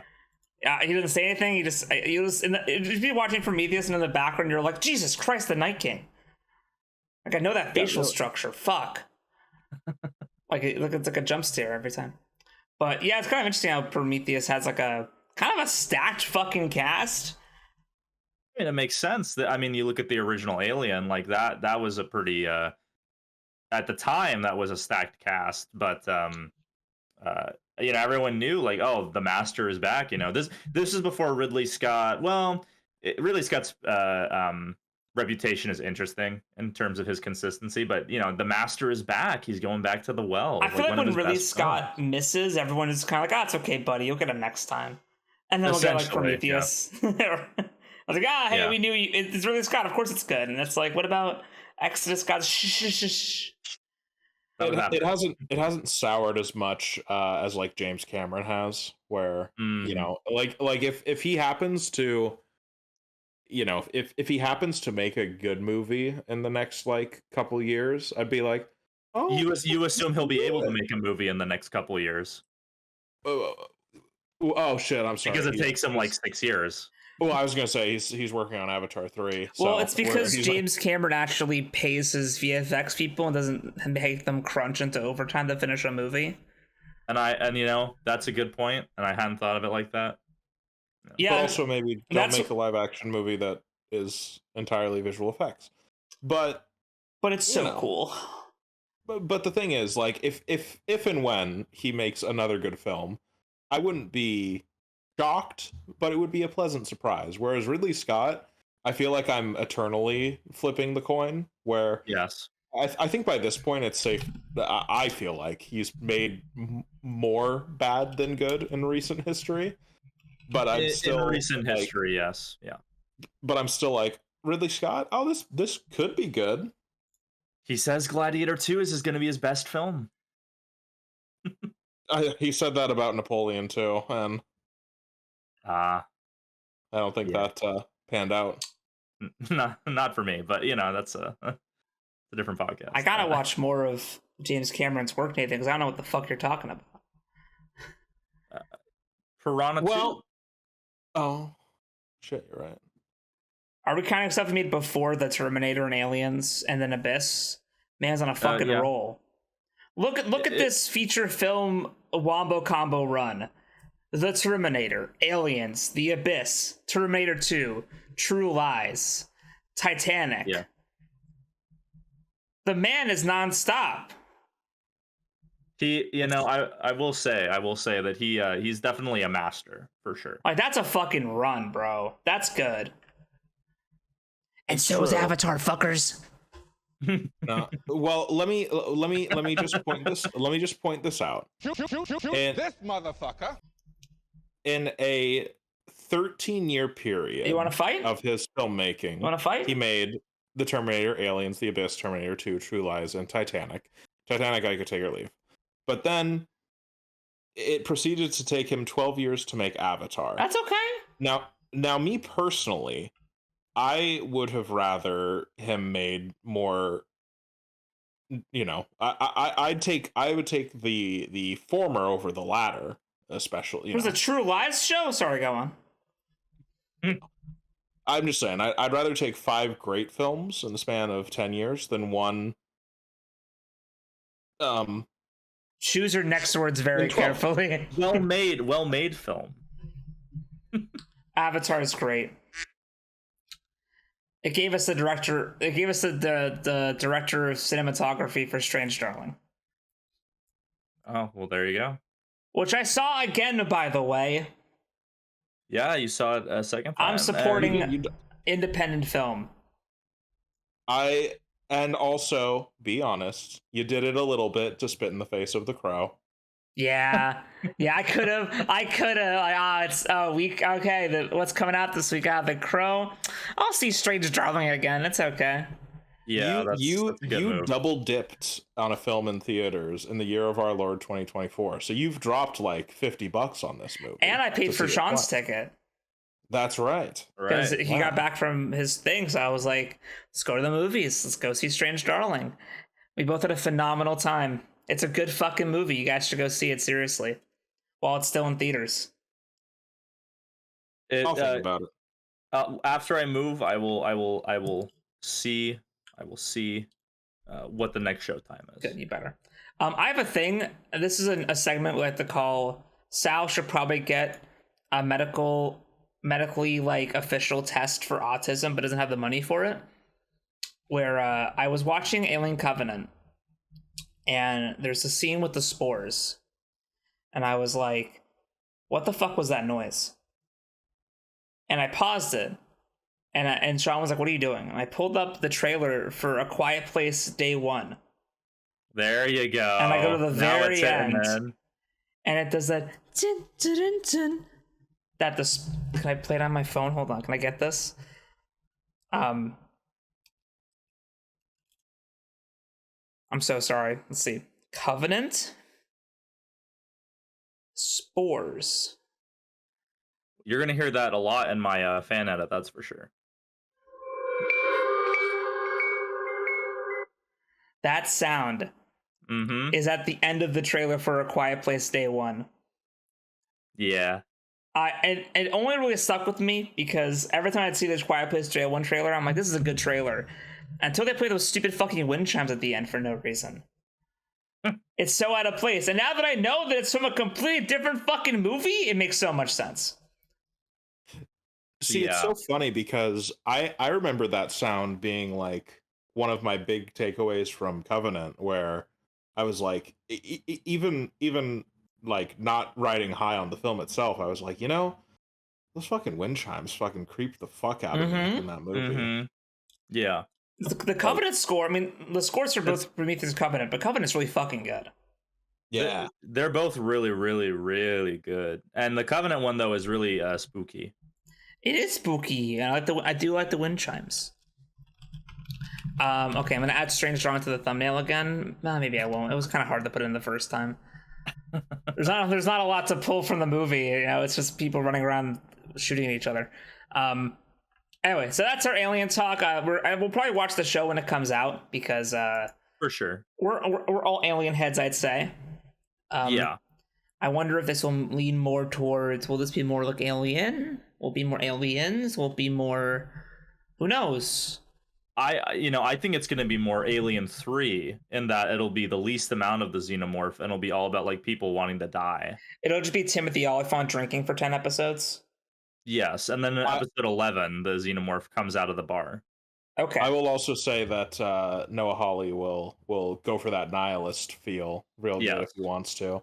Oh, that's kind of my question about this though. I don't. So Alien Earth, why isn't it just between Alien 3 and Resurrection? I don't. Why it's is it because so they can't early? decide it. They can't decide if they want to decanonize those. They've gone back and forth, the Blomkamp thing. They just don't know. They want to leave them alone. I don't know why. But you don't have to directly reference. Just set them in that year. I know. And just go, because by the end of Resurrection, we know that Earth got fucked. Yeah. And there's like, I don't know how long. It's like, I think it's like a few hundred years between 3 and Resurrection. I think it's like 300 years. Yeah. Here's what's interesting though. Huh? They're releasing books set like after Alien 3. Yes. Like today, like 2021, a book came out set in 5 years after. Then a year later, then another book, and then 2 books set in 2187 that came out in 2023, 24. Like they just released a book in 2020 that is set into the year 2514. They're waiting to confirm if Alien 3 theatrical or assembly cut is the canon version. It's just interesting that they're setting these books so far in the future, but then the movies and stuff that are like itching back. Yes, it is interesting. Because that was the thing was not to like go too far deep back into it, but with the Blomkamp thing, it was like, okay, you want to like put this, retcon 3 and 4, just have David out there and interacting with Ripley. Bring both main characters together. Bam, boom. You got your climax. Yeah, I think they're talking about having the characters of Romulus bump into David. I think that's what you probably should do. I don't know. I just don't. I don't want Michael Fassbender to get too old before they. That's the thing, man. Like he's supposed to be an android. It's only so many years until Michael Fassbender starts turning into Ian McKellen. Which one is he? Yes. You are correct. It's the Brent Spiner effect. Data doesn't age. Well, he just kind of gets a little chunkier. It's all good. Again, we just need to make the final David movie like 1 year before Aliens, and then you can have Sigourney Weaver play an old Amanda Ripley. And then there you golden. go. Yeah, you bring her in and then tie off, because I think Amanda Ripley's storyline isn't technically over. I'm not going to talk too much about it, but yeah. Because Sal's in the middle of it, but I feel like you could bring that in, of course. Yeah, it looks like Isolation is set 5 years before Romulus. Mm-hmm. Yeah. So hey, you can have Ripley and the kids from Romulus and David. Yeah. Why do callbacks when we just have them in the movie? Exactly. Do I know why Prometheus is a bad movie? Because they run in a straight line. There's a bit where David has a basketball. Wow. Resurrection much? Resurrection retread, am I right? Beautiful. No original ideas. Let's move on. Trick is not minding that it hurts. Yeah, literally David's whole character is referencing another movie. Oh my god. Trick. Just say you want to be Lawrence of Arabia. Yeah. Anyway, all right, Alien, that's a big one, Joe. That's for you. It's a big Alien. In the chapters, you're going to say Alien, and then a small little strange drawing, then back to Alien. I'm 100% going to do that. Okay, fantastic. Let's see. Alien Kant, which means continued in abbreviation speak. Right. Speaking of Timothy Oliphant, I watched 7 of the 8 episodes of Terminator Zero. Oh shit, that's right. I need to sign into Netflix and watch it. Hey, can I tell you something? Yeah. That's okay. You don't got to. Oh, that's sad. That's okay. Okay, I guess that kind of answers it, because Sal, all right.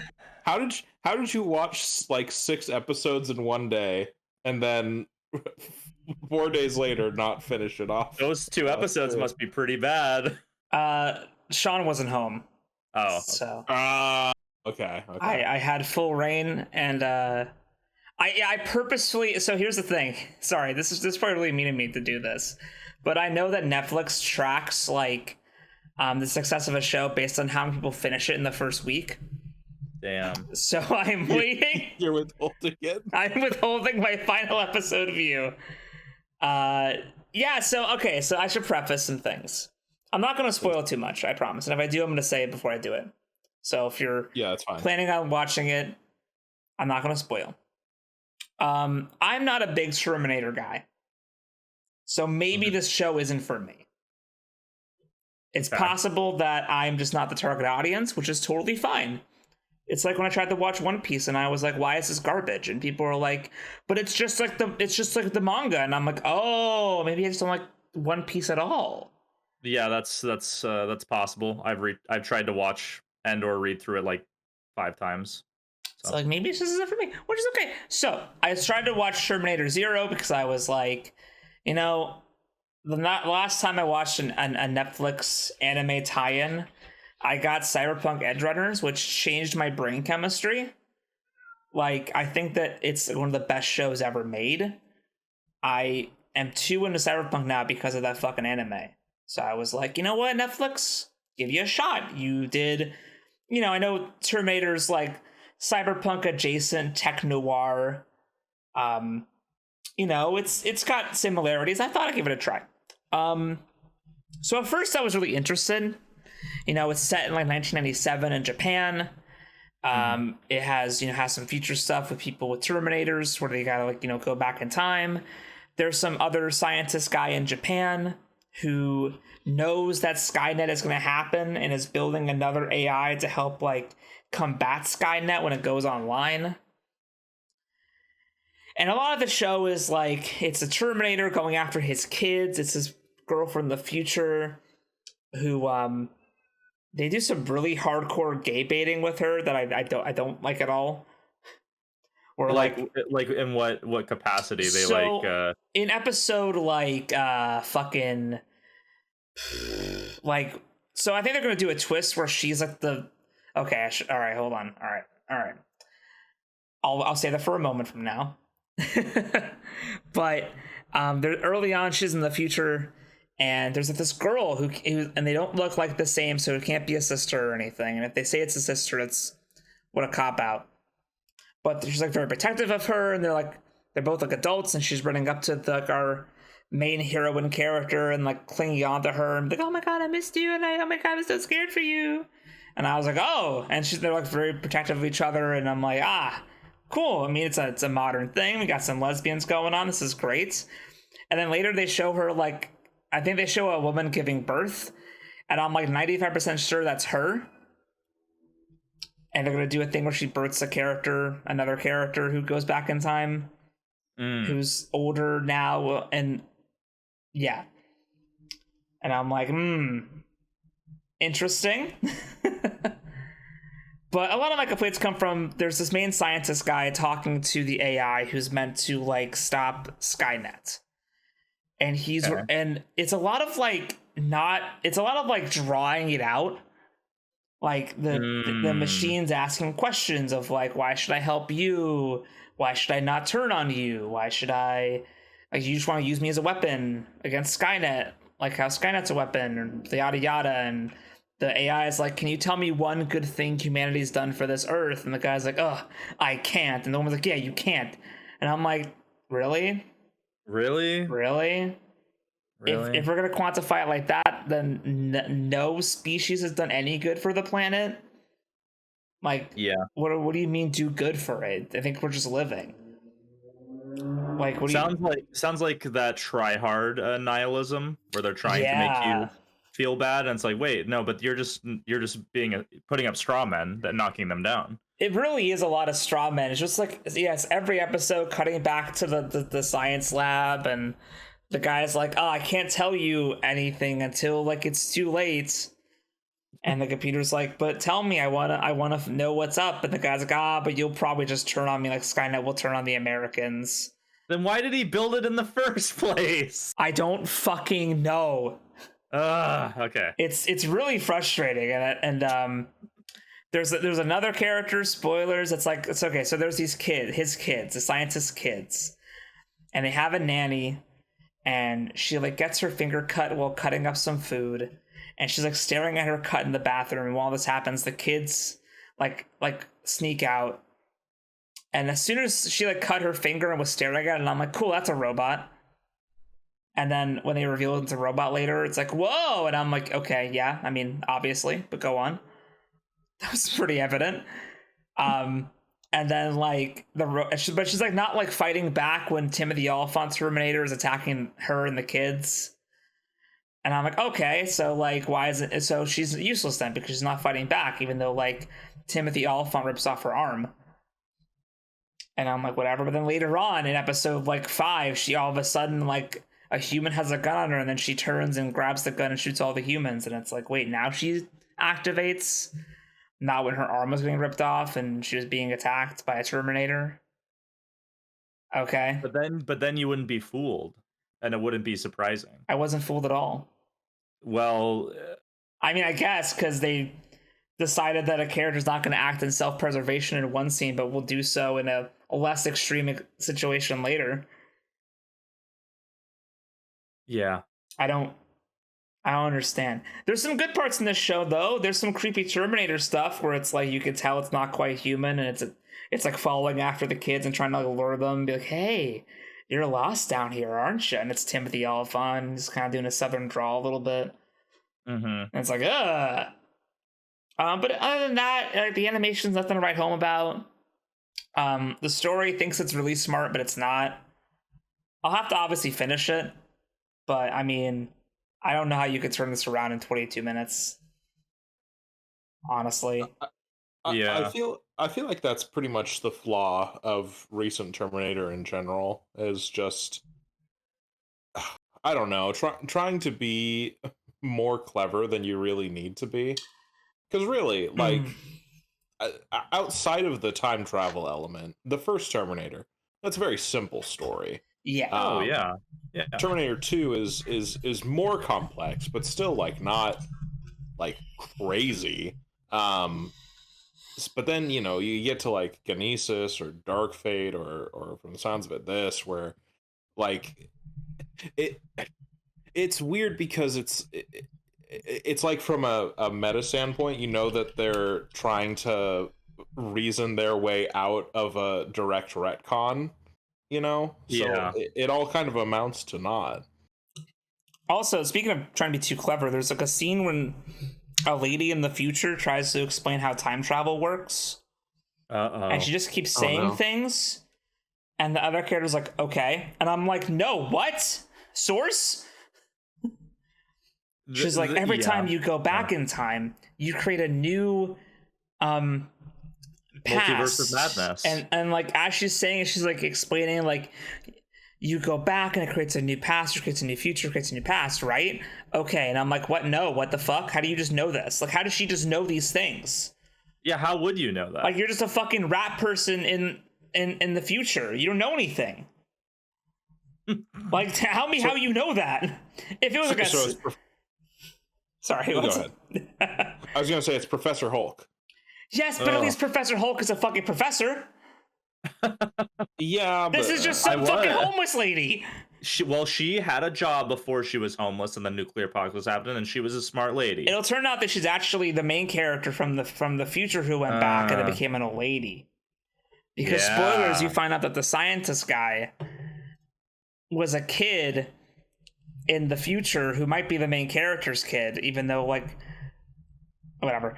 I might just look it up because I'm pretty sure it's supposed to be the main character's kid.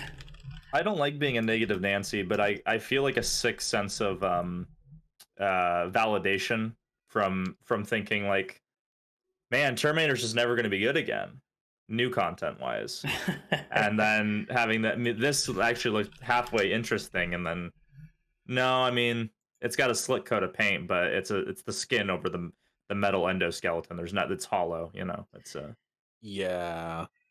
Kind of sad. But, again, Sarah Connor Chronicles, great show. People should watch that instead. It's her kid. Yeah. Yeah, so basically the plot is, fuck me, okay. So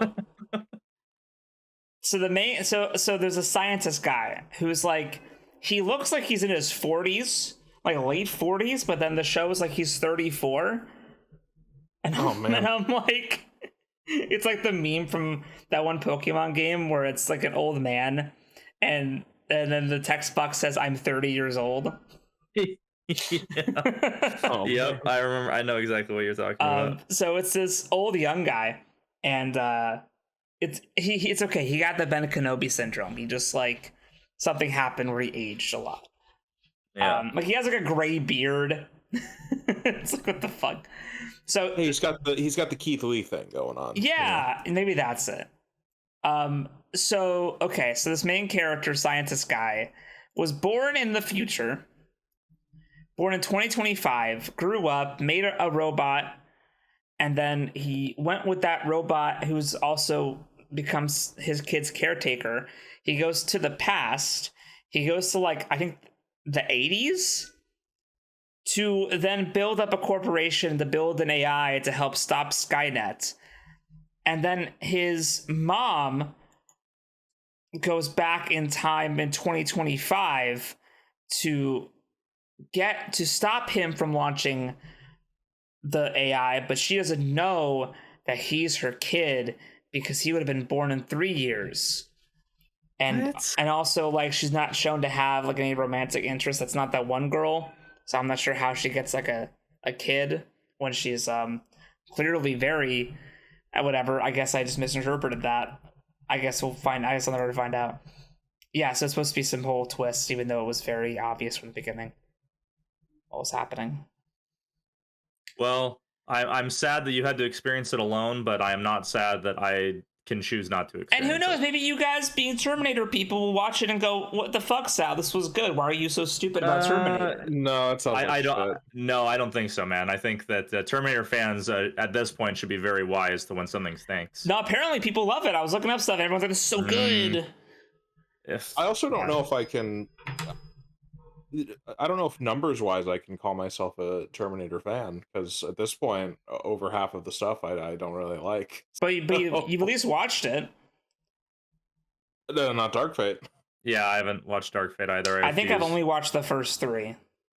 That's I also great, haven't watched Sarah Connor Chronicles, and that I will admit is a sin. But... I do recommend, if you've watched the first 3, Sal, Sarah Connor Chronicles is kind of like, what if we kind of didn't do 3 and did something different, but it's actually really good. It sounds like a dumb idea, but it's actually really good. And it got canceled, unfortunately, but it's worth it just to experience, that show, honestly. I do want to watch Sarah Connor Chronicles, though. And it's a low time commitment. I mean, I think it's only like maybe max 30 episodes. It's probably less than that, actually. Gotcha. That's sad, though. It is. It gets kind of insane, but not in how this sounds, in like a good way. Yeah, this I'm not liking it. I mean, okay, so I like some bits. There's like some really scary bits with the Terminator. There's some decent stuff, but on the whole, yeah, it's a lot of like this scientist guy like being like, I can't tell you everything, Kokoro, and Kokoro's like, what if I like kill you when you turn me online?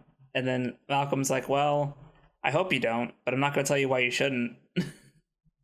Yeah, this is the one of the worst tactics of writing. It's not quite mystery box, but it's essentially the delay tactic of, we're gonna say something really vague and important sounding, and we're gonna give you literal crumbs. Like, we won't. It's not like in an individual episode you should have, you know, a 3 act structure and have like something change every so often within the individual episodes, but to have this like delaying tactic of, we're serious, this is a really important mystery, like this very important thing that has to happen, what is it, so I can get invested, and they just, well, we won't tell you till the end, at which point you'll have watched it all. Yeah, then at episode 4 or 5, like Skynet, like it goes online and launches nukes, and then she just like, Kokoro like pauses the nukes because she's like, Malcolm, like he's saying I need more time, but all he's doing is sitting in the room talking to her. So I'm not sure what he's like waiting on. Oh.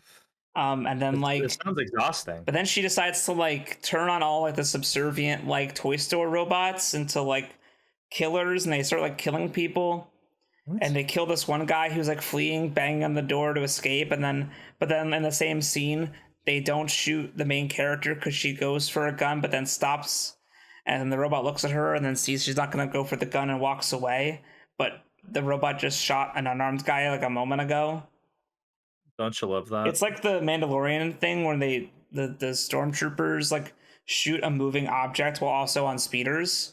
And then in storyline, 5 minutes later, can't shoot a can that's stationary on the ground because stormtroopers always miss. I really felt like I was dying when I was watching some of this show. I felt like I was like succumbing to like some sort of like Victorian illness. Who did this? Anyway, I don't recommend Terminator Zero unless maybe like you like, I don't know. It's sort of like with me with like Cyberpunk or Blade Runner where I have to watch it all. But I don't know, man. Maybe you'll like it more than I will if you're a big Terminator fan, but I don't think you will, to be honest. Unless you really love characters not saying anything. Oh. Yeah, okay. And you know, Joe, what you were saying earlier too, or a few moments ago about episodes, this didn't feel like a show. This felt like a fucking movie. Yeah, they stretched out. Yeah, that makes sense. Like, one thing I love about Cyberpunk Edgerunners is that there are episodes where you're like, oh, this is the episode where this happens, and they have to do this thing and solve this problem or do this job. I miss that. Watch Edgerunners, motherfucker. All right, I will watch it. I promise you I will watch it at some point. Edgerunners ran so that Terminator Zero could get caught up in the dust and choke and die. Well, on that basis alone, I should watch it just to punish the infraction on Terminator.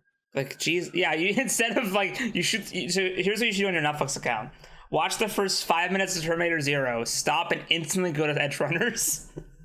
And can't you downvote? Can't you dislike a show? Yeah. Am I wrong? Yes, Netflix? you can. Yeah. I'll watch 5 minutes dislike, watch 5 minutes of Cyberpunk, thumbs up, and then watch the rest of it. Yeah, and then the algorithm will go, wait a minute, what's happening? Wait a minute. Maybe we should fund more of this. Yeah. Anyway, yeah. The best part's Timothy Olyphant Terminator. Yeah, of course. That's rough.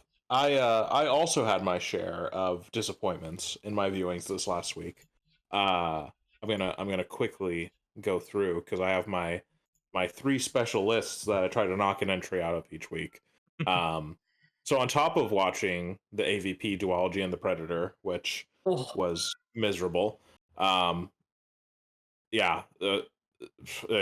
Sal, if you ever need to diagnose your autism, just see if you would make a film like The Predator. That's a good metric. I will take that. I will make a note of that in my journal. It's a good way to see where you fall on the spectrum. But I watched 3 films, all of which disappointed me. The first one is from our friends at Asylum. And so this is Belly Fruit, which came out in 1999, and it's probably their least offensive work that I've seen so far. It's very simple. It's based on a play. It's following these different pregnant teens as they handle things in different approaches. You have one who her mom was also a teen mom, so she gets lots of support, but because of that, she's kind of irresponsible with it, and it bites her in the ass. You have one who's from a very strict and proper family who decides to run away and live with her boyfriend, who subsequently is struggling to make a living for him. And then you have one who is in a foster home and or orphanage. It's kind of unclear. Wait, what's this film called again? Belly Fruit. Okay, I thought. Sorry, I was like, did I hallucinate that? Yeah, no, you heard right. Okay. God, sorry. Yeah, and one of them is in a foster home or something, and gets pregnant. It's heavily implied that she tries to make it happen deliberately so that her boyfriend is forced to take care of her and take her out of situation. Nice. And just, the various struggles that those different approaches to teenage pregnancy will lead you. And it feels like a student film. I feel like it. I think it's safe to say that it was. It's fine. It's very amateurish. It's whatever. I wouldn't see it again, but it's not, horrible. The other one, this is from my list of things that I hear about randomly, and normally I would forget about them and never watch it, but now I have a list on Letterboxd to keep track of it. Hey. This is Monster in the Closet. Oh my god. It was an 80s film from Trauma Entertainment. Trauma and the Asylum? Yeah, it was a double feature here. I'm sorry, Trauma and The Asylum. Yeah, there we go. I was tabbed out.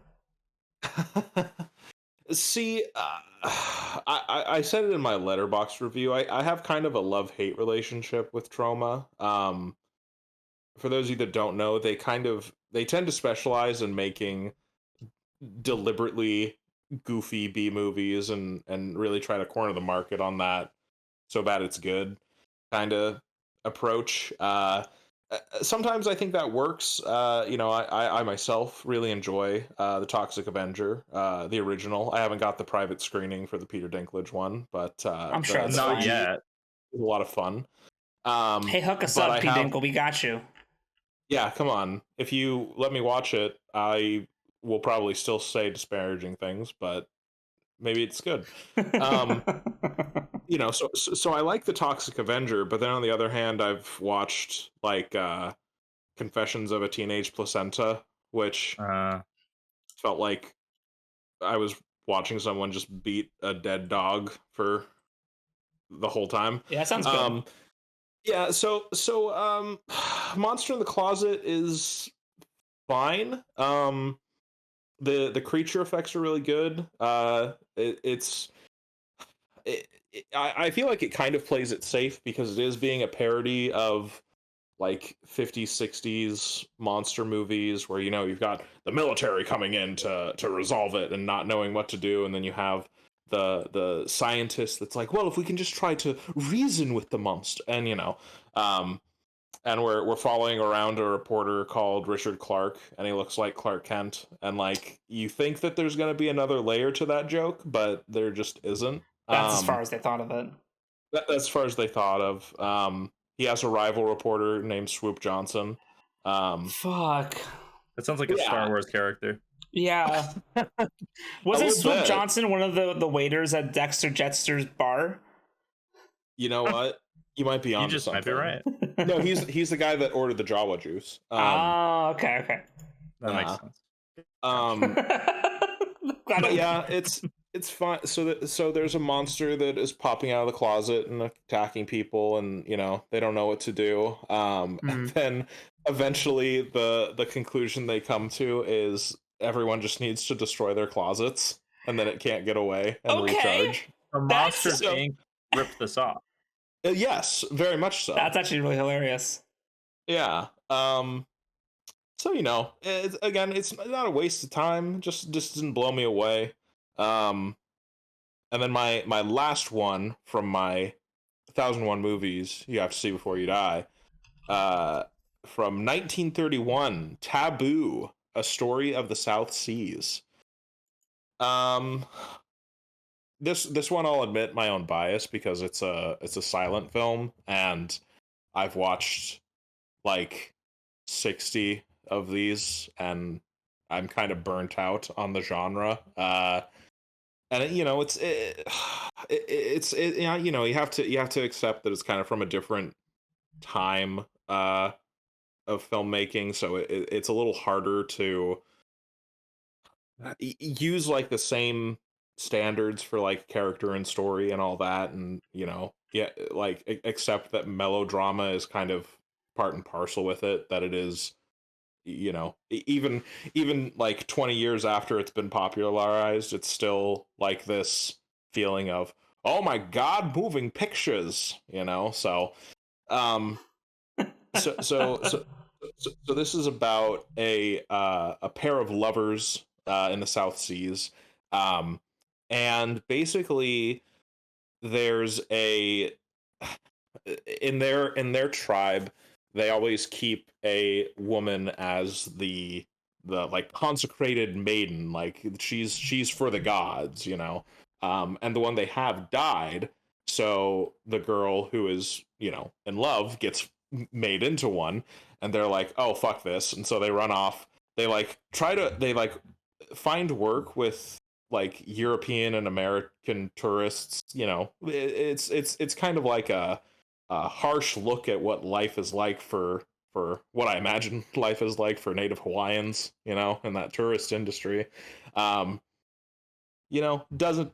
Doesn't work out for them. One of the tribe comes and like tries to take her back, and I will say, like, it kind of commits to this theme of like hopelessness. Like they keep running into trouble making ends meet and living together without the support of their tribe, and eventually the lady is just like, okay, I'll come back, and they sail away. The guy tries to swim after him, and he eventually just runs out of strength and just dies in the ocean, and that's it.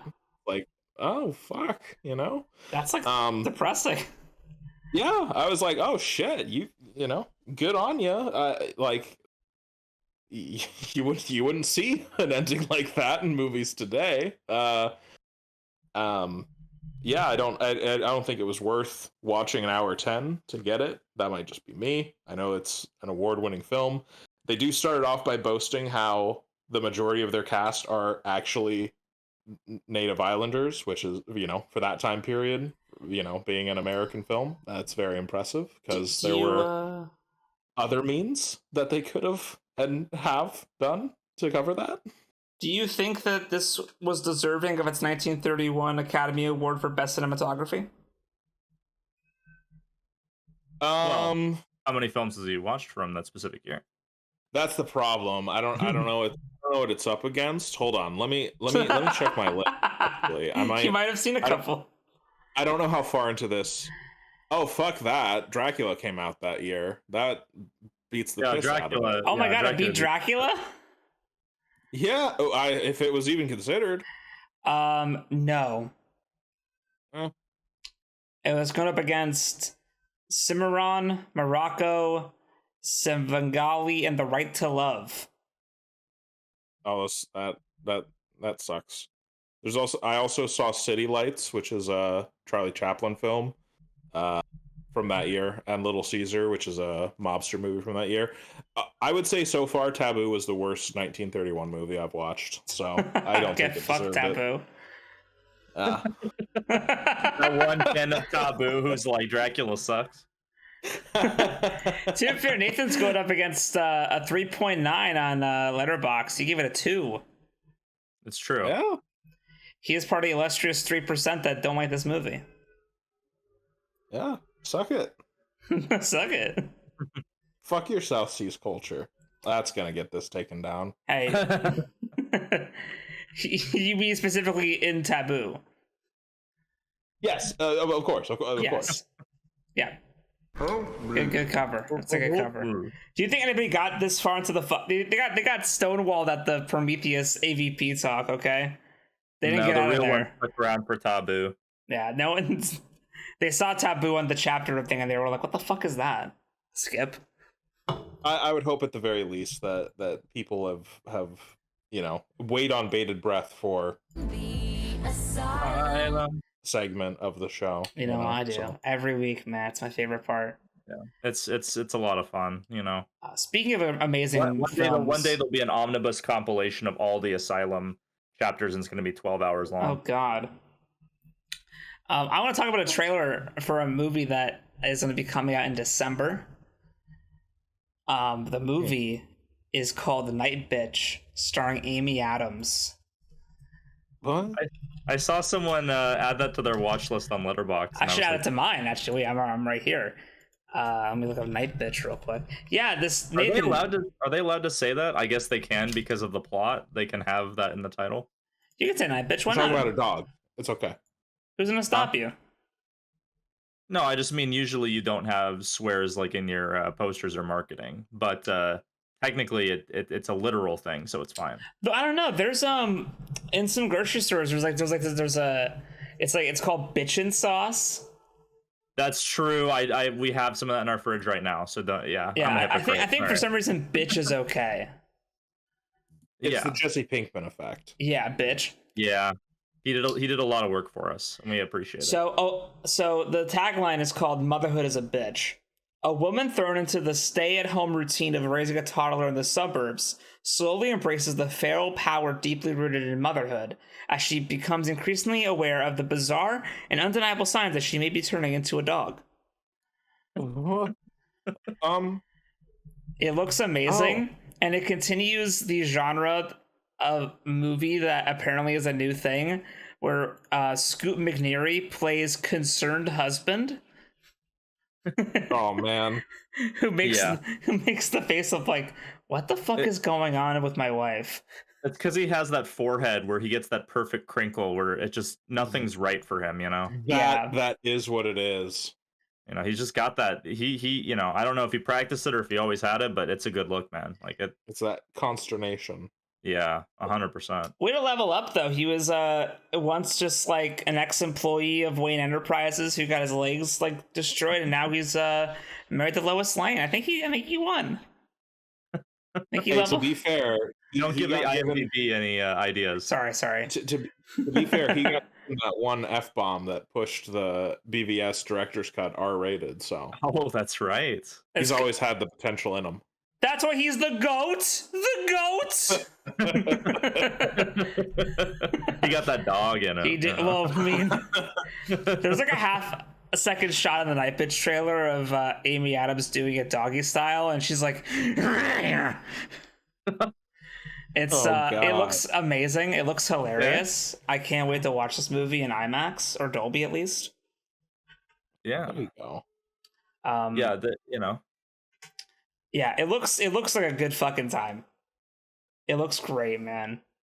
Yeah, it sounds like the kind of trashy thing that would come out late night HBO in '89 or something. It's funny because like when I heard about it and when you read the title, you hear the description, it sounds trashy, but it almost sounds like it's gonna be like kind of like heartwarming. yeah, for sure. Like it's gonna be like kind of like an empowering movie, or she like lets loose. Interesting. It's like Sucker Punch. Yeah. It's in that interesting slot where you said it's coming out in December. Yeah. Like that's I feel like I feel like that month is on such an edge of a knife where you're either catching everyone or we're switching over to January where it is the dead zone of film. Fuck, dude.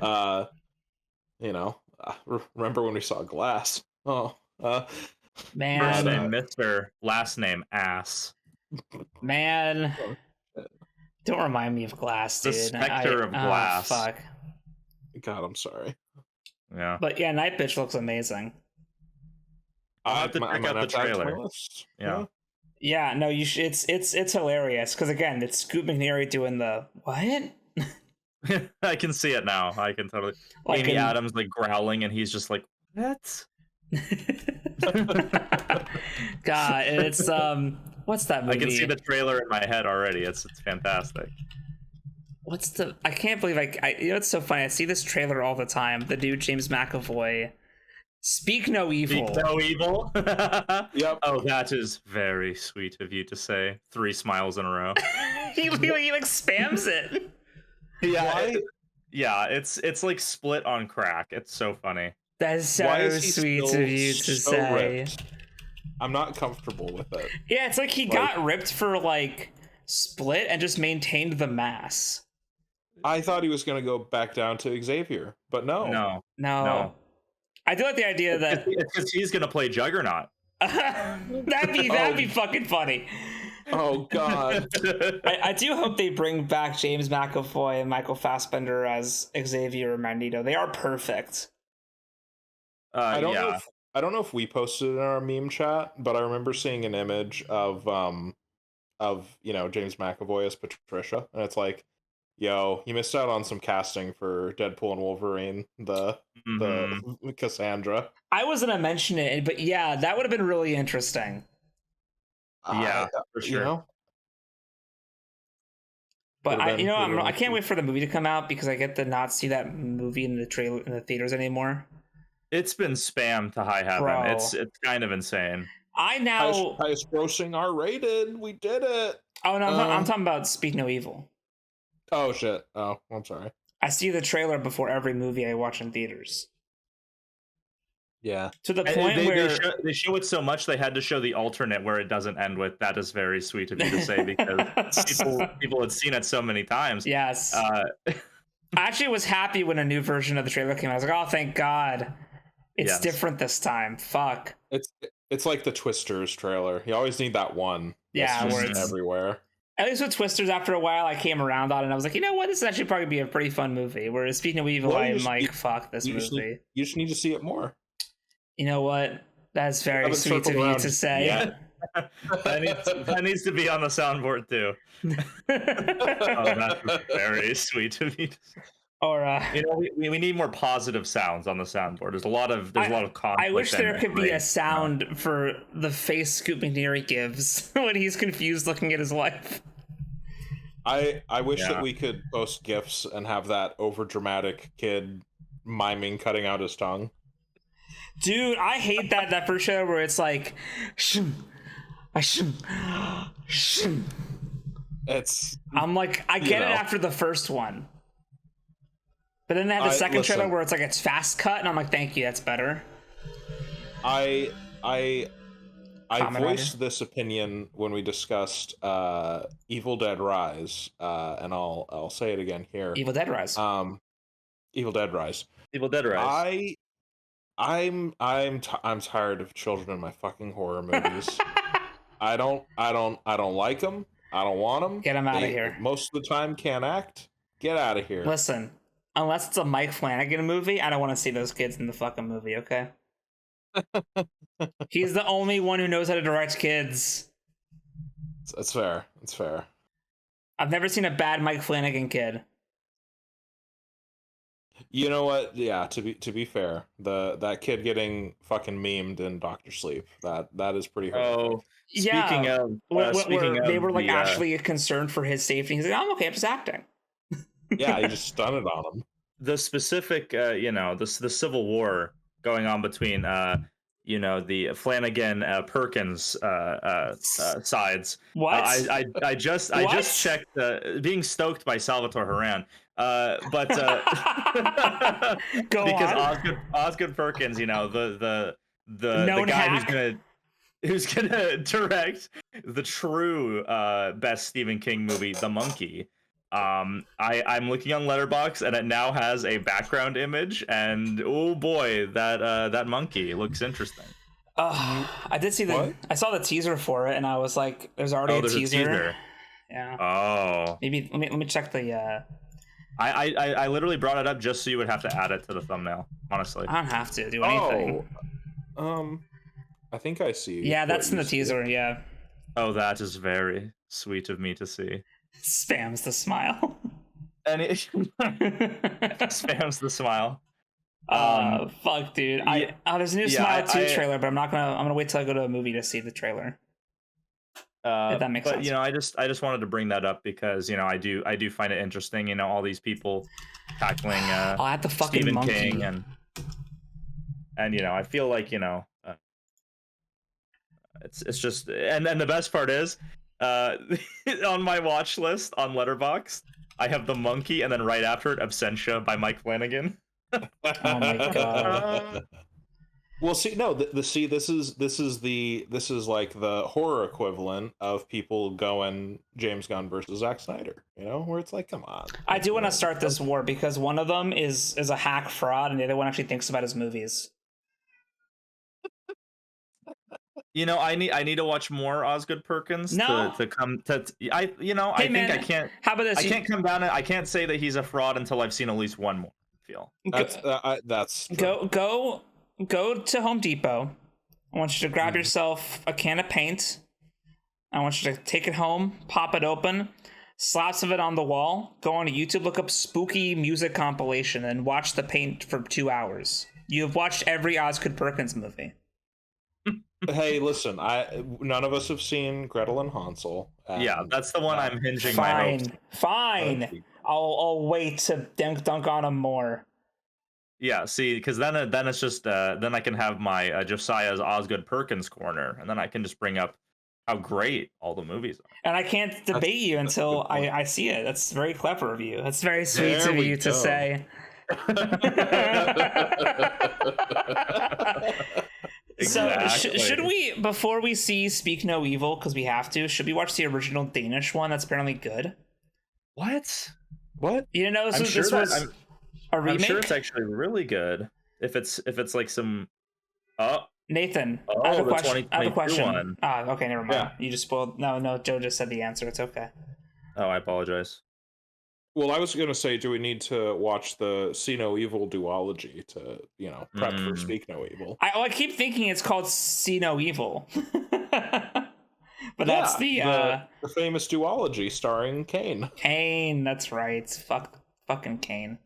Speaking of... Oh, God, wait. Okay, yeah, go on. It's okay. I had some segues, but it's good.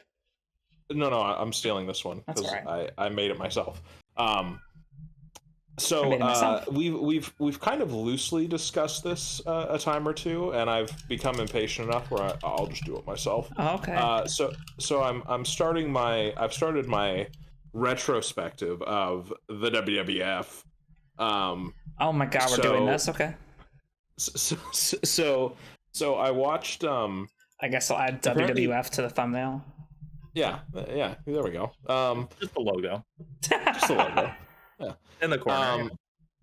I watched the two big events that apparently led to the first WrestleMania. There was Brawl to End It All and the War to Settle the Score, and then the first WrestleMania. So I've watched those, and it's been a lot of fun.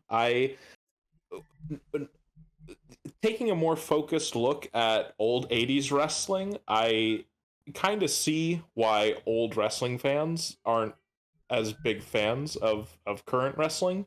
I think both have their place, but it's been wildly entertaining, I will say. That's awesome, man. I'd say the highlight match for me was at War to Settle the Score, which was between, or actually no, I think this was at WrestleMania, but it was between Junkyard Dog and Greg the Hammer Valentine. I do like Junkyard Dog. Junkyard Dog is so good. Yeah. Sal, I don't know if you're familiar. No, I watch new stuff that's better.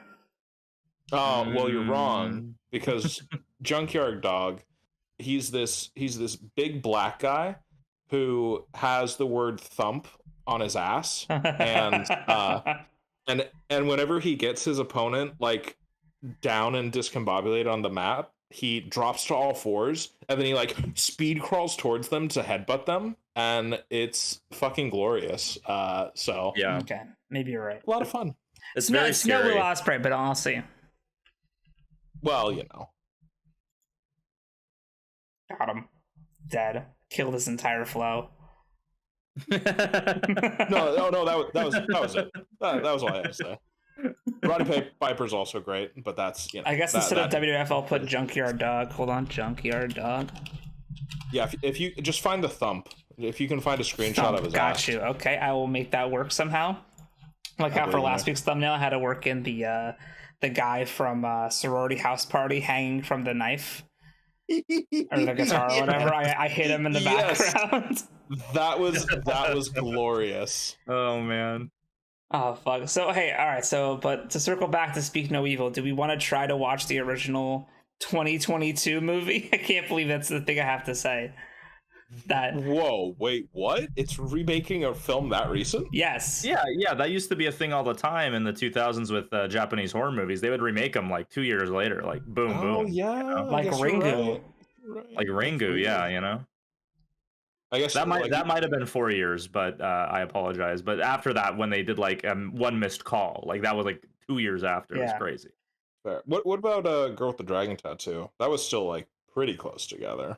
I believe the Fincher movie came out in 2011, and then the third Swedish one came out in 2009. So Yeah. they had like 2 years after the end of that trilogy, and then did theirs. Which Yeah, is, but the Danish one came out in March or January, March 2022, and by April 2023, James McAvoy was cast.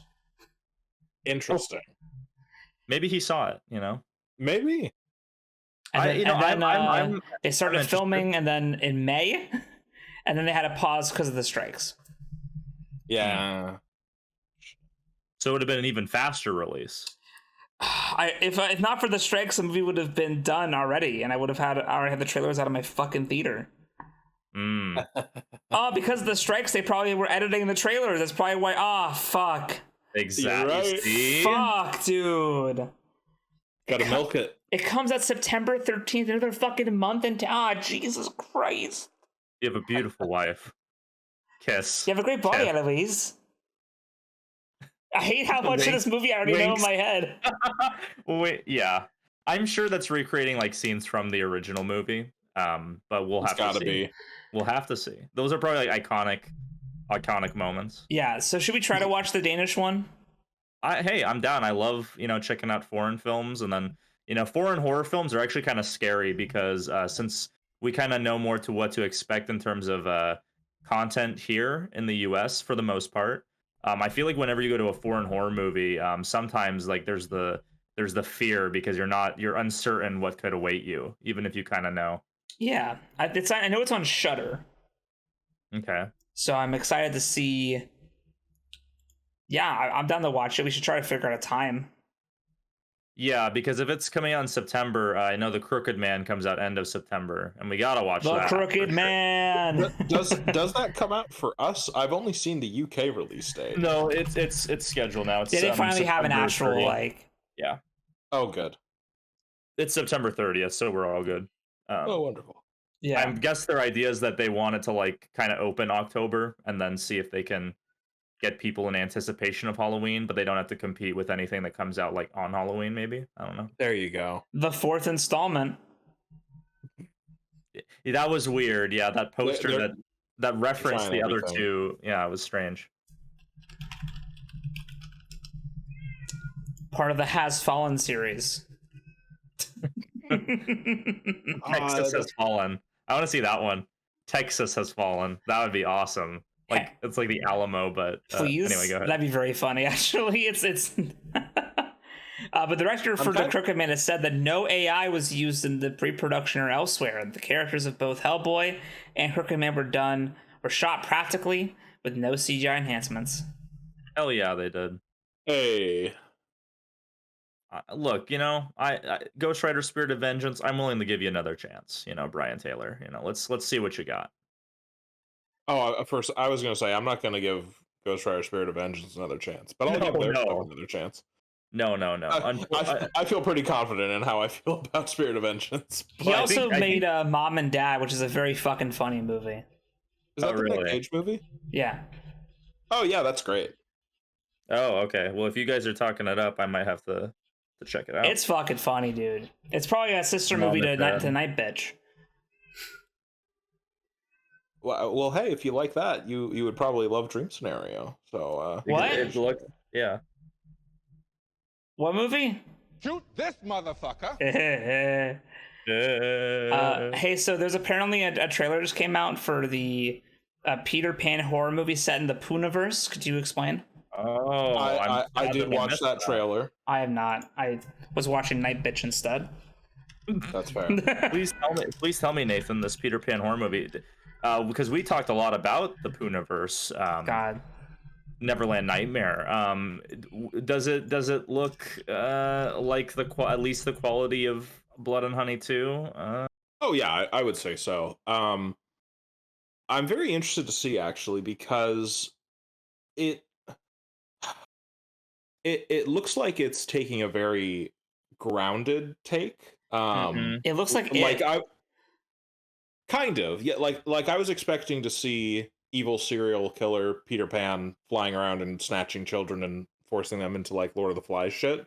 The trailer looks more like he's just a straight up serial killer and child abductor, and they might be playing around with how, like, if it's real or not. Like there's a scene of him he's talking about how where he's levitating and he's like, I need to take the kids to Neverland, and it's like, is this really happening? Or I remember hearing them say that that it's going to be based more on like French horror and like that kind of feel. So I expect it to be different from the Blood and Honey duology. Time will tell. I'm curious. I don't think it looks. If it wasn't in the Poonaverse, I wouldn't think it's remarkable. Really, it looks kind of standard as far as like a serial killer horror goes. But insert Sal comment about long legs. That's very sweet of you to say.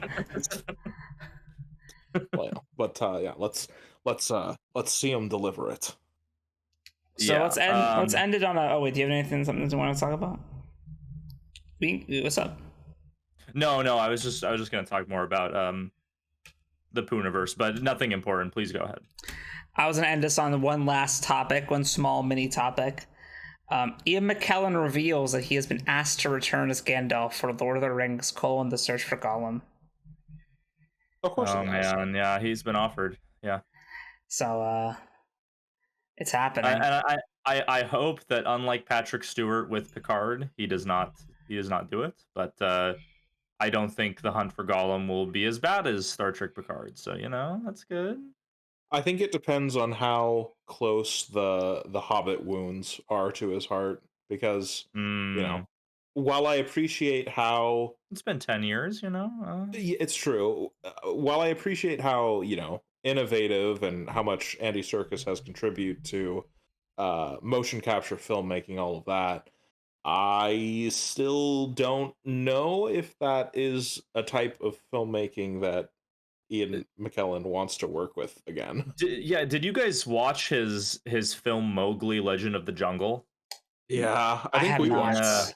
It's not great. No, I can't say it was bad. But again, I hate to defend a live action Disney movie, but I preferred that to his take on it. Hey, listen, I will say I think that live action Jungle Book is probably the best of Disney's live action remakes. So I 100% agree with you. But the other thing that Andy Serkis has directed is Venom: Let There Be Carnage. Again, I understand like it's a Sony controlled thing. Maybe he'll have more. So again, Andy Serkis, like, great actor, great performer, has helped so much with the advancement of motion capture, and he's done second unit stuff, and he's a reliable like guy. He knows what he's doing. But have I enjoyed his output? Not really. So like War of the Rohirrim, like that movie, it's different, but they're trying to fit it in with the Jackson continuity, and so far it looks different enough where it's not going to be the Hobbit movies, but it might be a breath of fresh air. But the Hunt for Gollum, I just don't know, man. He just needs to make the Spawn movie. You know? That would be great. He'd be Christ, perfect. yeah. for that, Focus on that. you know? It's just I've already seen the Hunt for Gollum movie. I'm very confused. Yeah, I know. I did too, back in like 2009 or whatever. Yeah, I don't know why they're doing it again. It's kind of weird. I just love that it's the literal same exact title. I love that they took it down, bro. It's so funny. Yeah. They took it down. They thought no one would notice. Everyone noticed in like 2 everyone- seconds. Everyone noticed within like 10 seconds. And they were like, "Oh, it was a mistake. Must be this AI engine we're using." It's like, "Oh, okay." They had to have known, like, oh, we're putting out a movie that is literally doing the same story with the same title as a beloved fan film. People are going to go watch the fan film the moment they see this, and then they saw it's not there anymore. Like, how did they think this was going to fly? Like, it's so weird. Are they stupid? Well, they were smart enough to reverse it very quickly. If they had let that sit, that would have just built a ton of resentment over the weeks. But thankfully, they wised up. Yeah, they did turn around very quickly. It was like as soon as I heard that it was struck down, it was already back. So, Yeah. it just would have looked worse and worse as time went on. Because I remember I haven't revisited it, but that fan film is legitimately pretty good. Like, it's not like god tier, but it's good. Like for a fan film of Lord of the Rings, which is a notoriously difficult setting to adapt. Yeah. It's no Alien Romulus, but it's pretty good.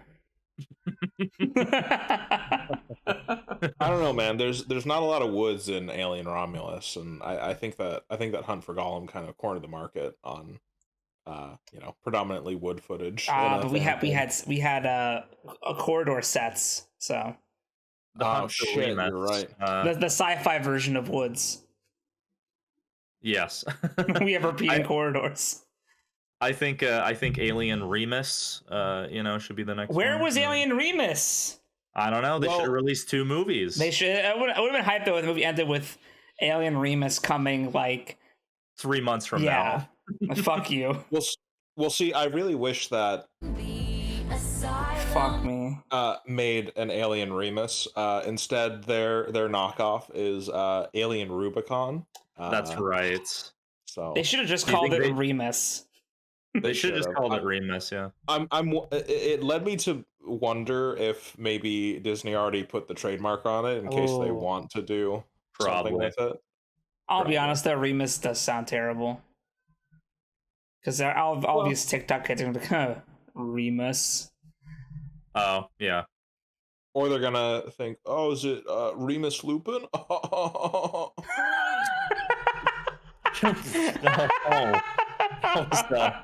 We've reached levels I didn't think were possible.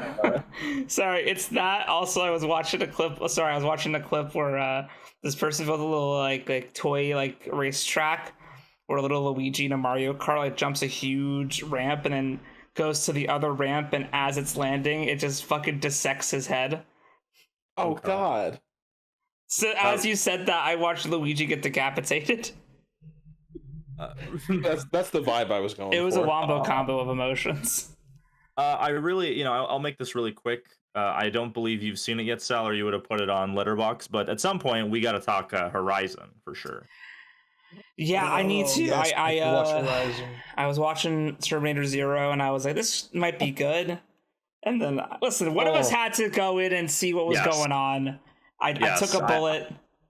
I appreciate you taking it, but I'm very apologetic. That's why when you guys were like, how is it so far? I was like, I don't want to talk about it yet. I thought there was a lot of interesting things that you wanted to talk about. I mean, it was interesting, all right. I was waiting for your patented Salvatore. Oh, it was great. I was like, oh no. No, this is how you know I'm not all bullshit. I don't love everything. That's true. That's true. Every once in a while, I have to hate something to show you guys that I'm not just like a cocksucker. I mean, I am, but like not in like all the time. Not like all the time, Yeah, come on. Really. you know, Listen. you've been shitting on long legs, but we needed something a little more mainstream for you to take a stance on. Right. I mean, okay. I I mean, long legs. That's why the monkey will be perfect. Man, listen. There's an angel and a devil inside of me. Being like, do I go see the monkey? Do I not go see the monkey? See, if you went to see the monkey, we would have one topic and we would go for 3 hours. You're right. Yeah, it's true. Because I feel like the Oz Perkins hate would be so much. Well, see, what you would have to do is you would have to pregame with all of the Mike Flanagan Stephen King films to really there you go. make your blood boil. But, you know, to be fair, some Stephen King stories are better than others, as we well know. True. Very true. You know. I feel like two people, I mean, there's probably more, but there's two people who I know I can trust with the Stephen King adaptation. It's Mike Flanagan and it's Frank Darabont. Yep. You're not a fan of Mick Garris? Who the fuck is Mick Garris? He directed like all the miniseries back in the 90s, including Okay, then yes. He was like, so like essentially Mick Garris was guy one, and then he was replaced by Frank Darabont, and now Frank Darabont's given the reins over to Mike Flanagan. Okay, and Mike Flanagan is not giving the reins to Oz Perkins because he's a hack fraud. Well, that's the hope, but you know, who knows? Listen, just wait. They'll collaborate a little bit once they get started on Dark Tower. Speaking of which, Oz Perkins does not go anywhere in a Dark Tower. It would require him to like. Never mind. No. See, it'll be Mike Flanagan doing the main stories, and then he'll do like Insomnia. There we go. I mean, he should be pretty good at that. Oh shit! Fuck. I would say he'd be the opposite because he puts you to sleep. You're right. I just really wanted to jump at him. I was like, I understand. It was justified. But hey, speaking of Mike Flanagan, Stephen King, Life of Chuck had some stills released. Life of Chuck. Like Life of Chuck. It's a Stephen King story that Mike Flanagan's adapting. It's not a horror thing. It's a novella from If It Bleeds. Yeah. Oh yeah. It's got Mark Hamill, Karen Gillan, Tom Hiddleston, Ejiofor. Yeah, man. Cool. Kate Siegel. Well, obviously. Heather Langenkamp. Oh shit. Yeah, bro. It's a Mike Flanagan all-star cast of all of his favorite friends, and then Tom Hiddleston. And it looks like he's trying to be Frank Darabont. He wants to do Green Mile Shawshank tone. So yeah, bro. Cool. Well, I was gonna, you know, come to think of, I'd be interested to see Tom Hiddleston as Roland. You know, maybe this is the introduction. You know, I'm still thinking Rahul Kohli's gonna be Roland. Who? What? Rahul Kohli. Oh, I vaguely. This is a Mike Flanagan guy. Yeah, he's real good. That sounds great. He was actually up for Reed Richards. Oh, okay. And I'd say he would have done a really good job, but then they gave it to fucking Pedro Pascal, who was gonna do a good job too. But of course, I feel like Rahul Kohli's got the chops to do it. He's really good at every show he's in. He always plays a very different character because it's a Mike Flanagan joint, so he always does a different thing. I think he could really pull off a Roland. Okay. So that's what I'm hoping for. Well, we got to read all the books, so then we're okay. All right, I'll do it. Hey, we're through the Stand. It's the longest one. I'll do it. Which one's next? Is it just Gunslinger? I'll do it. Eyes of the Dragon was next, but if you want, we could jump to the Gunslinger. Eyes of the Dragon was good though, and it was like maybe 300 pages max. We'll talk about it off stream, but off stream after recording. We shouldn't negotiate in front of the audience. Yes, that's bad. Yeah. But anyway, this has been the Shuttle Escape cast. I've been Sal. That is very sweet of you. I'm Josiah. I'm Nathan. And that is very sweet of you to say.